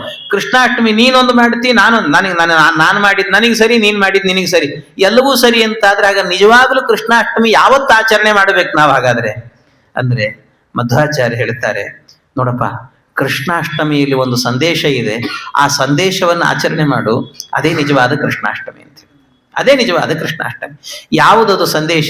ಈ ಕೃಷ್ಣಾಷ್ಟಮಿ ಇದೆಯಲ್ವಾ, ಇದನ್ನು ಯಾವತ್ತೋ ಒಂದು ದಿವಸ ಅಲ್ಲ, ಸಿಂಹ ಮಾಸದಲ್ಲಿ ಅಥವಾ ಭಾದ್ರಪದ ಶ್ರಾವಣ ಯಾವುದೋ ಒಂದು ದಿವಸ ಅಲ್ಲ ಮಾಡೋದಿದು. ಈ ಕೃಷ್ಣಾಷ್ಟಮಿಯನ್ನ ಯಾವಾಗ ಮಾಡಬೇಕು ಅಂದ್ರೆ ಪ್ರತಿನಿತ್ಯವೂ ಈ ಕೃಷ್ಣಾಷ್ಟಮಿ ಆಚರಣೆ ಮಾಡಬೇಕು ಅಂತ ಹೇಳ್ತಾರೆ. ನಿತ್ಯವೂ ಕೃಷ್ಣಾಷ್ಟಮಿ ಆಚರಣೆ. ಹಾಗೆ ಇದು ಕೃಷ್ಣಾಷ್ಟಮಿ ಆಚರಣೆ ಅಂತಂದ್ರೆ, ಕೃಷ್ಣ ಅವತಾರ ಮಾಡಿದ್ದೆಲ್ಲಿ? ಮಥುರಾ ಪಟ್ಟಣದಲ್ಲಿ ಸೆರೆಮನೆಯಲ್ಲಿ ವಸುದೇವ ದೇವಕಿಯರಿಗೆ ಅವತಾರ ಮಾಡಿದ. 6 ಜನ ಮಕ್ಕಳು ಸತ್ತ ಮೇಲೆ 7ನೇ ಗರ್ಭ ಬಂದ ಮೇಲೆ ಆಮೇಲೆ ಕೃಷ್ಣ ಅವತಾರ. ಅಂದ್ರೆ ಅರ್ಥ ಏನು ಗೊತ್ತಾ? ಇದು ಮಥುರಾ ಪಟ್ಟಣ. ಮಥುರಾ ಪಟ್ಟಣ ಅಂದ್ರೆ ಬೇರೆ ಯಾವುದಲ್ಲ, ನಮ್ಮ ದೇಹವೇ ಮಧುರವಾದ ಪಟ್ಟಣ. ಈ ದೇಹದಲ್ಲಿರುವಂತ ಹೃದಯವೇ ಸೆರೆಮನೆ ಅಂತೆ. ಆ ಹೃದಯವೆಂಬ ಸೆರೆಮನೆಯಲ್ಲಿ ವಸುದೇವ ದೇವಕಿಯರನ್ನ ಬಿಡಬೇಕು. ಅಂದ್ರೆ ವಸುದೇವ ಅಂತ ಹೇಳಿದ್ರೆ ಅವನು ವೈರಾಗ್ಯದ ಸಂಕೇತ, ದೇವಕಿ ಅಂದ್ರೆ ಭಕ್ತಿಯ ಸಂಕೇತ. ವೈರಾಗ್ಯ ಭಕ್ತಿ ಎರಡೂ ಸೇರಿಕೊಳ್ಳಬೇಕಂತೆ. ಎರಡು ಸೇರಿದಾಗ ಆಗ 6 ಜನ ಮಕ್ಕಳು ಸಾಯ್ತಾರೆ. ಅಂದ್ರೆ ಅರಿಷಡ್ವರ್ಗಗಳು, ಕಾಮ, ಕ್ರೋಧ, ಮೋಹ, ಮದ, ಮಾತ್ಸರ್ಯ, ಲೋಭ ಅಂತ ಅರಿಷಡ್ವರ್ಗಗಳು ಸಾಯ್ತಾವಂತೆ.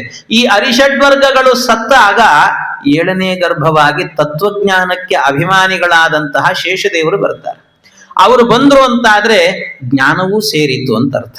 ಜ್ಞಾನ ಸೇರಿತ್ತು ಅಂದ್ರೆ ಅದರ ಅರ್ಥ ಏನಾಗಾದ್ರೆ ಜ್ಞಾನ, ಭಕ್ತಿ, ವೈರಾಗ್ಯ 3 ಸೇರಿಕೊಳ್ತು. ಯಾರ ಹೃದಯದಲ್ಲಿ ಜ್ಞಾನ, ಭಕ್ತಿ, ವೈರಾಗ್ಯಗಳು ಮೇಳವಿಸುತ್ತೋ ಅಲ್ಲಿ 8ನೇ ಗರ್ಭವಾಗಿ ನಾನೇ ಅವತಾರ ಮಾಡುತ್ತೇನೆ ಅಂತ ಕೃಷ್ಣಾವತಾರ ಎನ್ನುವುದು ನಡೆಯುತ್ತೆ. ಇಂಥ ಕೃಷ್ಣಾವತಾರ ಎನ್ನುವಂತಹದ್ದು ಒಂದು ದಿವಸ ಮಾಡೋದಲ್ಲ, ಪ್ರತಿನಿತ್ಯ ಮಾಡಿ ಅಂತ ಹೇಳ್ತಾರೆ. ನಿಮ್ಮಲ್ಲಿರುವಂತಹ ಅರಿಷಡ್ವರ್ಗಗಳ ಸಂಹಾರ ನಿತ್ಯ ನಡೀಲಿ, ಜ್ಞಾನ, ಭಕ್ತಿ, ವೈರಾಗ್ಯಗಳು ಬರಲಿ, ಕೃಷ್ಣನ ಅವತಾರ ಎನ್ನುವಂತಹದ್ದು ನಡೀಲಿ. ಇದನ್ನ ಗಲಾಟೆ ಮಾಡಿಕೊಂಡು ಹೊಡೆದಾಡುವಂತಹದ್ದಲ್ಲ, ನಿತ್ಯ ಇದರ ಆಚರಣೆ ಮಾಡಿ ಅಂತ ಮಧ್ವಾಚಾರ್ಯ ಇದರ ಸಂದೇಶವನ್ನ ಕೊಡ್ತಾರೆ. ಹೀಗೆ ಆ ಭಗವಂತನ ಕೃಷ್ಣಾವತಾರದಲ್ಲಿರುವಂಥ ಒಂದು ದೊಡ್ಡ ಸಂದೇಶ. ಅಷ್ಟೇ ಅಲ್ಲ, ಆ ಕೃಷ್ಣನನ್ನ ನೀವೇನ್ ಮಾಡ್ಬೇಕು ಗೊತ್ತಾ? ಅವನನ್ನು ಅವತಾರ ಮಾಡಿ ನಮ್ಮ ಹೃದಯದಲ್ಲಿ ಇಟ್ಕೊಳ್ಬೇಕು. ಅವನನ್ನು ಏನ್ ಮಾಡಿದ್ರು ಕೂಡ ಅದು ಕೃಷ್ಣನ ಉತ್ಸವ ಅಂತ. ಎದ್ದು ಓಡಾಡ್ತಾ ಇದ್ದೇವೆ ಅಂತಂದ್ರೆ ಅದು ಕೃಷ್ಣ ನಿನಗೆ ಮಾಡ್ತಾ ಇರುವ ರಥೋತ್ಸವ ಇದು ಅಂತ ಅನ್ಕೊಳ್ಬೇಕು. ನಮ್ಮ ದೇಹವೇ ರಥ. ಆ ದೇಹವೆಂಬ ರಥದಲ್ಲಿ ಕೇಶವನನ್ನು ಕೂಡಿಸ್ಬೇಕಲ್ಲ ಭಗವಂತನನ್ನ. ಯಾರದು ಅಂದ್ರೆ ಕೃಷ್ಣ ಕೂತಿದ್ದಾನೆ ನಮ್ಮ ಹೃದಯದಲ್ಲಿ ಅಂತ ಅರ್ಥ. ಜ್ಞಾನ, ಭಕ್ತಿ, ವೈರಾಗ್ಯಗಳು ಬಂದಾಗ ಅಲ್ಲಿ ಕೃಷ್ಣ ಬಂದು ಕೂತಿರ್ತಾನೆ. ಆ ಕೃಷ್ಣ ನಿತ್ಯವೂ ಕೂಡ ನಮ್ಮ ಹೃದಯದಲ್ಲಿ ಇರಬೇಕಂತ. ಈ ರಥದಲ್ಲಿ ಕೃಷ್ಣ ಇರಬೇಕು. ಒಂದು ವೇಳೆ ನಾವೇನಾದ್ರೂ ಈ ಕೃಷ್ಣನ್ ಕೆಳಗೆ ಇಳಿಸಿದ್ವಿ ಅಂತ ಇಟ್ಕೊಳ್ರಿ, ನಮ್ಮ ದೇಹವಿತ್ತು ಅಂತ ಅರ್ಥ. ರಥದಲ್ಲಿ ಕೃಷ್ಣ ಇರೋ ತನಕ ಸಮಸ್ಯೆ ಇಲ್ಲ, ರಥದಿಂದ ಕೆಳಗಿಳಿದ ಅಂದ್ರೆ ಸಮಸ್ಯೆ ಆಗ್ತದಂತೆ. ಈ ಮಹಾಭಾರತದ ಯುದ್ಧದಲ್ಲಿ ಎಲ್ಲ ಯುದ್ಧ ಮುಗಿದಾದ್ಮೇಲೆ ಕೊನೆಗೆ ಏನಾಯ್ತಂತೆ, ರಥವನ್ನು ತಂದು ನಿಲ್ಲಿಸಿದ ಕೃಷ್ಣ. ಅರ್ಜುನನಿಗೆ ಹೇಳಿದ, ಅರ್ಜುನ ಕೆಳಗಿಳಿ ಎಂದ. ಈ ಅರ್ಜುನನಿಗೆ ಯುದ್ಧ ಗೆದ್ದು ಬಿಟ್ಟಿದ್ದೀನಿ ಅನ್ನೋ ಅಹಂಕಾರ ಬಂದ್ಬಿಟ್ಟಿತ್ತು ಅವನಿಗೆ. ಅದಕ್ಕೆ ಅಹಂಕಾರದಿಂದ ಅವನು ಹೇಳಿದ, ಕೃಷ್ಣ ನೀನ್ ಡ್ರೈವರು, ನೀನ್ ಕೆಳಗಿಳಿದು ಡೋರ್ ಓಪನ್ ಮಾಡು, ಆಮೇಲೆ ನಾ ಇಳಿತೀನಿ ಎಂದ. ಕೃಷ್ಣ ಹೇಳಿದ, ಅರ್ಜುನ ನಾ ಇಳಿದ್ರೆ ಆಮೇಲೆ ಇಳಿಲಿಕ್ಕೆ ನೀ ಇರೋದಿಲ್ಲೋ ಮಾರಾಯ, ಮೊದಲು ನೀನ್ ಇಳಿ ಅಂತಂದ. ಕೇಳಲಿಲ್ಲ ಇವನು. ಕಡೆಗೆ ಕೃಷ್ಣನೇ ಕೈ ಹಿಡಿದು ಒತ್ತಾಯ ಮಾಡಿ ಕೆಳಗಿಳಿಸಿದ್ನಂತೆ. ಕೆಳಗಿಳಿಸಿ ಆದ ಮೇಲೆ ಕೃಷ್ಣ ತಾನೂ ಇಳಿತೇನೆ ಅಂತ ನಿಧಾನವಾಗಿ ಅದರಿಂದ ಕೆಳಗಿಳಿದ್ನಂತೆ. ಕೆಳಗಿಳಿಲಿಕ್ಕೆ ಪುರುಸೊತ್ತಿಲ್ಲ, ಹಿಡೀ ರಥ ಎನ್ನುವಂತಹದ್ದು ಉರಿದು ದಗ ದಗ ದಗ ದಗ ದಗ ಬೆಂಕಿ ಹತ್ತಿ ಉರಿದು ಸುಟ್ಟು ಭಸ್ಮ ಆಗಿ ಹೋಯ್ತಂತೆ. ಹಿಡೀ ರಥ ಸುಟ್ಟು ಭಸ್ಮ ಆಯ್ತು. ಅರ್ಜುನ ನಿಬ್ಬೆರಗಾಗಿ ನಿಂತು ಕೇಳಿದನಂತೆ, ಕೃಷ್ಣ ಏನಪ್ಪ ಇದು, ಏನಿದು ಅಂತ ಕೇಳಿದ. ಕೇಳುವಾಗ ಕೃಷ್ಣ ಹೇಳ್ತಾನೆ, ಅರ್ಜುನ, ನಿನ್ನ ಈ ರಥ ಯಾವತ್ತೂ ಸುಟ್ಟು ಹೋಗಬೇಕಿತ್ತು. ಯಾಕೆ ಅಂದರೆ ನಿನ್ನ ರಥದ ಮೇಲೆ ಎಷ್ಟು ಜನರು ಕಣ್ಣು ಹಾಕಿದ್ದಾರೆ, ಎಷ್ಟು ಅಸ್ತ್ರಗಳನ್ನು ಪ್ರಯೋಗ ಮಾಡಿದ್ದಾರೆ, ಎಷ್ಟು ಶಸ್ತ್ರಗಳನ್ನು ಪ್ರಯೋಗ ಮಾಡಿದ್ದಾರೆ, ಎಷ್ಟು ಮಾಯಾ ಮಂತ್ರ ತಂತ್ರ ಏನೇನೋ ಪ್ರಯೋಗಗಳನ್ನು ಮಾಡಿದ್ದಾರೆ. ಯಾವತ್ತೂ ಈ ರಥ ಸುಟ್ಟು ಹೋಗಬೇಕಿತ್ತು. ಆದರೂ ಈ ರಥ ಸುಡ್ಲಿಲ್ಲ. ಯಾಕೆ ಅಂದರೆ ನಾನು ಕೂತಿದ್ದೆ ಆದ್ರಿಂದ ಅಂತ ಕೃಷ್ಣ. ನಾನಿದ್ದೆ ಆದ್ರಿಂದ ಈ ರಥ ಸುಟ್ಟಿರಲಿಲ್ಲ. ಹಾಗಾಗಿ ಇದು ಉಳಿದಿತ್ತು. ಇವತ್ತು ನಾನು ಕೆಳಗಿಳಿದೆ, ರಥ ಸುಟ್ಟು ಹೋಯ್ತು. ಇದರ ಮೇಲೂ ವಾದರಾಜ ಸ್ವಾಮಿಗಳೊಂದು ಪ್ರಶ್ನೆ ಮಾಡಿಕೊಳ್ತಾರೆ. ಅಲ್ಲ, ಕೃಷ್ಣ 18 ದಿವಸವೂ ಕೂಡ ರಥದಲ್ಲಿ ಕೂತೇ ಇದ್ನೇನು? ರಾತ್ರಿ ಆದ್ರೂ ಕೆಳಗಿಳಿತಿರ್ಲಿಲ್ಲ ಅವನು ಕೃಷ್ಣ. ಮತ್ತು ಅವಾಗ ಯಾರು ನೋಡ್ತಿದ್ರು ರಥವನ್ನ ಅಂದರೆ, ವಾದರಾಜ ಸ್ವಾಮಿಗಳು ಇದನ್ನು ಮಹಾಭಾರತಕ್ಕೆ ಒಂದು ಲಕ್ಷಾಲಂಕಾರ ಅಂತ ಒಂದು ವ್ಯಾಖ್ಯಾನ ಬರೆದಿದ್ದಾರೆ. ಅಲ್ಲಿ ಹೇಳ್ತಾರೆ, ಕೃಷ್ಣ ಇಳಿತಾ ಇದ್ದ, ಹೌದು, ಕೃಷ್ಣ ಇಳಿದ್ರೂ ಕೂಡ ಆ ರಥದಲ್ಲಿ ಮೇಲೆ ಒಂದು ಧ್ವಜ ಇತ್ತಂತೆ. ಆ ಧ್ವಜದಲ್ಲಿ ಹನುಮಂತ ಇದ್ದಂತೆ. ಅದಕ್ಕೆ ರಥಕ್ಕೆ ಏನಾಗ್ತಾ ಇರಲಿಲ್ಲಂತೆ. ಹನುಮಂತ ದೇವರಿದ್ದದ್ರಿಂದಾಗಿ ಆಮೇಲೆ ಯುದ್ಧ ಮುಗಿದ ಮೇಲೆ ಹನುಮಂತ ಅಲ್ಲಿಂದ ಅಲ್ಲೇ ಹಾರಿ ಹೋಗಿದ್ನಂತೆ. ಅದು ಕೃಷ್ಣನಿಗೂ ಗೊತ್ತಿತ್ತು. ಹನುಮಂತ ಹೋಗಿದ್ದ, ಈಗ ಕೃಷ್ಣ ಕೆಳಗಿಳಿದ, ಇಡೀ ರಥ ಸುಟ್ಟು ಹೋಯಿತು.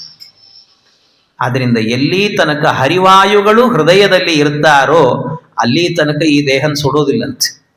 ವಾಯುದೇವರು ಇರೋ ತನಕ ಸುಡ್ತಾರ ಹೇಳ್ರಿ? ಯಾರು ಸುಡ್ತಾರೆ ಹೇಳ್ರಿ? ವಾಯುದೇವರು ಇರೋ ತನಕಲ್ಲೂ ಕೂಡ. ವಾಯುದೇವರು ಹೋದ್ರು ಅಂತಾದ್ರೆ ಇದಕ್ಕೇನಂತಾರೆ, ಬಿಡಿಗಾಸಿನ ಬೆಲೆ ಇಲ್ಲ ಇದಕ್ಕೆ ಅಂತ ಹೇಳ್ತಾರೆ. ಏನ್ ಬೇಕಾದ್ರೂ ಇಟ್ಕೊಳ್ತಾರೆ ಮನೆಯಲ್ಲಿ. ಏನಾದ್ರೂ ಅಕಸ್ಮಾತ್ ಮನೆಯಲ್ಲಿ ಕೊಳತು ಹೋಗಿದೆ, ಏನೋ ಪದಾರ್ಥ ತರಕಾರಿ ತಂದಿದ್ದೀವಿ, ಕೊಳತು ಹೋಗಿದೆ, ವಾಸನೆ ಬರ್ತಾ ಇದೆ, ಅಲ್ಲಿ ಇಲ್ಲಿ ಬಿಸಾಕಿದ್ರೆ ಬೈತಾರೆ. ಅದಕ್ಕೇನು ಕಾರ್ಪೊರೇಷನ್ ಅವರೇ ಬರ್ಬೇಕು ತಗೊಂಡು ಹೋಗ್ಲಿಕ್ಕೆ. ಅವ್ರು ಬೇರೆ ಸ್ಟ್ರೈಕ್ ಮಾಡ್ತಿರ್ತಾರೆ, ಬರ್ತಾ ಇರಲ್ಲ. 4 ದಿವಸ ಅವ್ರು ಬರ್ಲಿಲ್ಲ, ವಾಸನೆ ಕುಡ್ಕೊಂಡಾದ್ರೂ ಮನೆಯಲ್ಲಿ ಇಟ್ಕೊಂಡಿರ್ತಾರೆ, ಹೊರಗೆ ಹಾಕ್ಲಿಕ್ಕೆ ಹೋಗಲ್ಲ. ಆದ್ರೆ ದೇಹ ಬಿದ್ದು ಹೋದ್ರೆ, ವಾಯುದೇವರು ಹೋದ್ರೆ ಇಟ್ಕೊಳ್ತಾರ? ಯಾರು ಇಟ್ಕೊಳ್ತಾರೆ? ಯಾರೂ ಇಟ್ಕೊಳ್ಳೋದಿಲ್ಲ, ಕಳಿಸ್ಬಿಡ್ತಾರಂತೆ. ಹರಿವಾಯುಗಳು ಇರುವಲ್ಲಿಯ ತನಕ ಇದಕ್ಕೆ ಬೆಲೆ ಅನ್ನೋದಕ್ಕೆ ಇದು ನಿದರ್ಶನ. ಎಲ್ಲರೂ ಹೇಳ್ತಾರೆ, ಎಷ್ಟೊತ್ತರಿ ಇಟ್ಕೊಳ್ಳಿಕ್ಕಾಗ್ತದೆ ಮನೆಯಲ್ಲಿ, ಕಳಿಸ್ರಿ ಬೇಗ ಅಂತ ಹೇಳ್ತಾರೆ. ಸುತ್ತಲೇ ಕುಳ್ಳಿರ್ತ ಮಿತ್ರ ಬಾಂಧವರೆಲ್ಲ ಹೊತ್ತಾಯ್ತು ಹೊರಗೆ ಹಾಕೆನು ಬಾರೋ, ಹಿತ್ತಲ ಕಸಕ್ಕಿಂತ ಅತ್ತತ್ತ ಈ ದೇಹ ಹೊತ್ತು ಕೊಂಡೊಯ್ದು ಅಗ್ನಿಯೋಳು ಬಿಸುಟುವರೋ. ಯಾರು ಬರ್ತಾರೆ ಜೊತೆಗೆ? ಯಾರೂ ಇಲ್ಲ.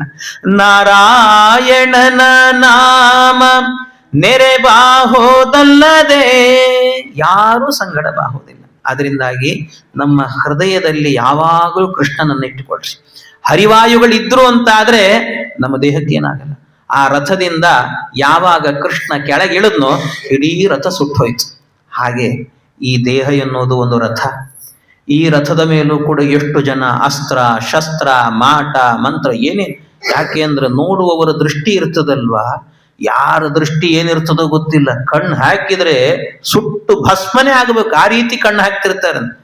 ಏನಿಲ್ಲ, ಇನ್ನೊಬ್ರು ಎದುರುಗಡೆ ಇರೋ ವ್ಯಕ್ತಿ ಚೆನ್ನಾಗಿದ್ದಾರೆ ಅಂದ್ರೆ ಸಾಕು ಅವರಿಗೆ. ದುಷ್ಟರಿರ್ತಾರಲ್ಲ, ಈ ಕೌರವರಿಗೆ ಪಾಂಡವರೇನು ಕಷ್ಟ ಕೊಟ್ಟಿರ್ಲಿಲ್ಲ, ಆದ್ರೂ ಪಾಂಡವರನ್ನ ಕಂಡ್ರೆ ಉರಿ ಅವರಿಗೆ. ಯಾಕೆ ಅಂದ್ರೆ ಇವ್ರು ಚೆನ್ನಾಗಿದ್ದಾರಲ್ಲ ಅಂತಲೇ ಉರಿ ಅಂತ ಅವ್ರಿಗೆ.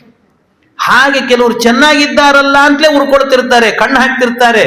ನಮ್ಮ ಮೇಲೂ ಕೂಡ ಎಷ್ಟು ಜನರು ಕಣ್ಣು ಬಿದ್ದಿರ್ತದೋ, ಏನ್ ದೃಷ್ಟಿ ತಾಗಿರ್ತದೋ, ಯಾವಾಗ್ಲೂ ಹೋಗೇ ಬಿಡಬೇಕು. ಹರಿವಾಯುಗಳು ಇದ್ದಾರೆ ಅಂತ ಉಳಿದಿದ್ದೀವಿ ಅಂತ ಅರ್ಥ. ಅವರಿದ್ದಾರೆ ಅಂತ ಉಳಿದಿದ್ದೀವಿ. ಅದರಿಂದ ಸದಾ ಕಾಲ ಕೃಷ್ಣನನ್ನ ನಿಮ್ಮ ಹೃದಯದಲ್ಲಿ ಇಟ್ಟುಕೊಂಡ್ರೆ ನಿಮ್ಮ ದೇಹದ ಮೇಲೆ ಏನು ಪ್ರಯೋಗಗಳಾದರೂ ಕೂಡ ಯಾವುದು ಏನು ಮಾಡುವುದಿಲ್ಲ. ಆದರೆ ಕೃಷ್ಣನ್ ಕೆಳಗಿಳಿಸಿದ್ರಿ ಅಂದ್ರೆ ಹೋಯ್ತು, ಸುಟ್ಟು ಭಸ್ಮ ಆಯಿತು ಅಂತ ಅರ್ಥ. ಅದರಿಂದ ಕೃಷ್ಣನನ್ನ ಕೆಳಗಿಳಿಸಬೇಡ್ರಿ ಅಂತ ಹೇಳ್ತಾರೆ. ಹೀಗೆ ಇದೆಲ್ಲ ಕೃಷ್ಣಾವತಾರದಲ್ಲಿ ಇರುವಂತ ಸಂದೇಶಗಳಿದು ಅಂತ ಹೇಳ್ತಾರೆ. ಇಂತಹ ಕೃಷ್ಣ ಭಗವಂತ ಅವತಾರವನ್ನ ಮಾಡಿದ ಅಂತ. ಅಷ್ಟೇ ಅಲ್ಲ, ಭಗವಂತ ಅವತಾರ ಮಾಡಿದ ಕಾಲದಲ್ಲಿ ನಾವೇನು ಹೇಳ್ತೇವೆ? ಯಾಕೆ ಕೃಷ್ಣ ಅವತಾರ ಮಾಡಿದ ಅಂದ್ರೆ, ಜಾತಕಂಸವದಾರ್ಥಾಯ ಭೂಭಾರ ಹರಣಾಯ ಚ.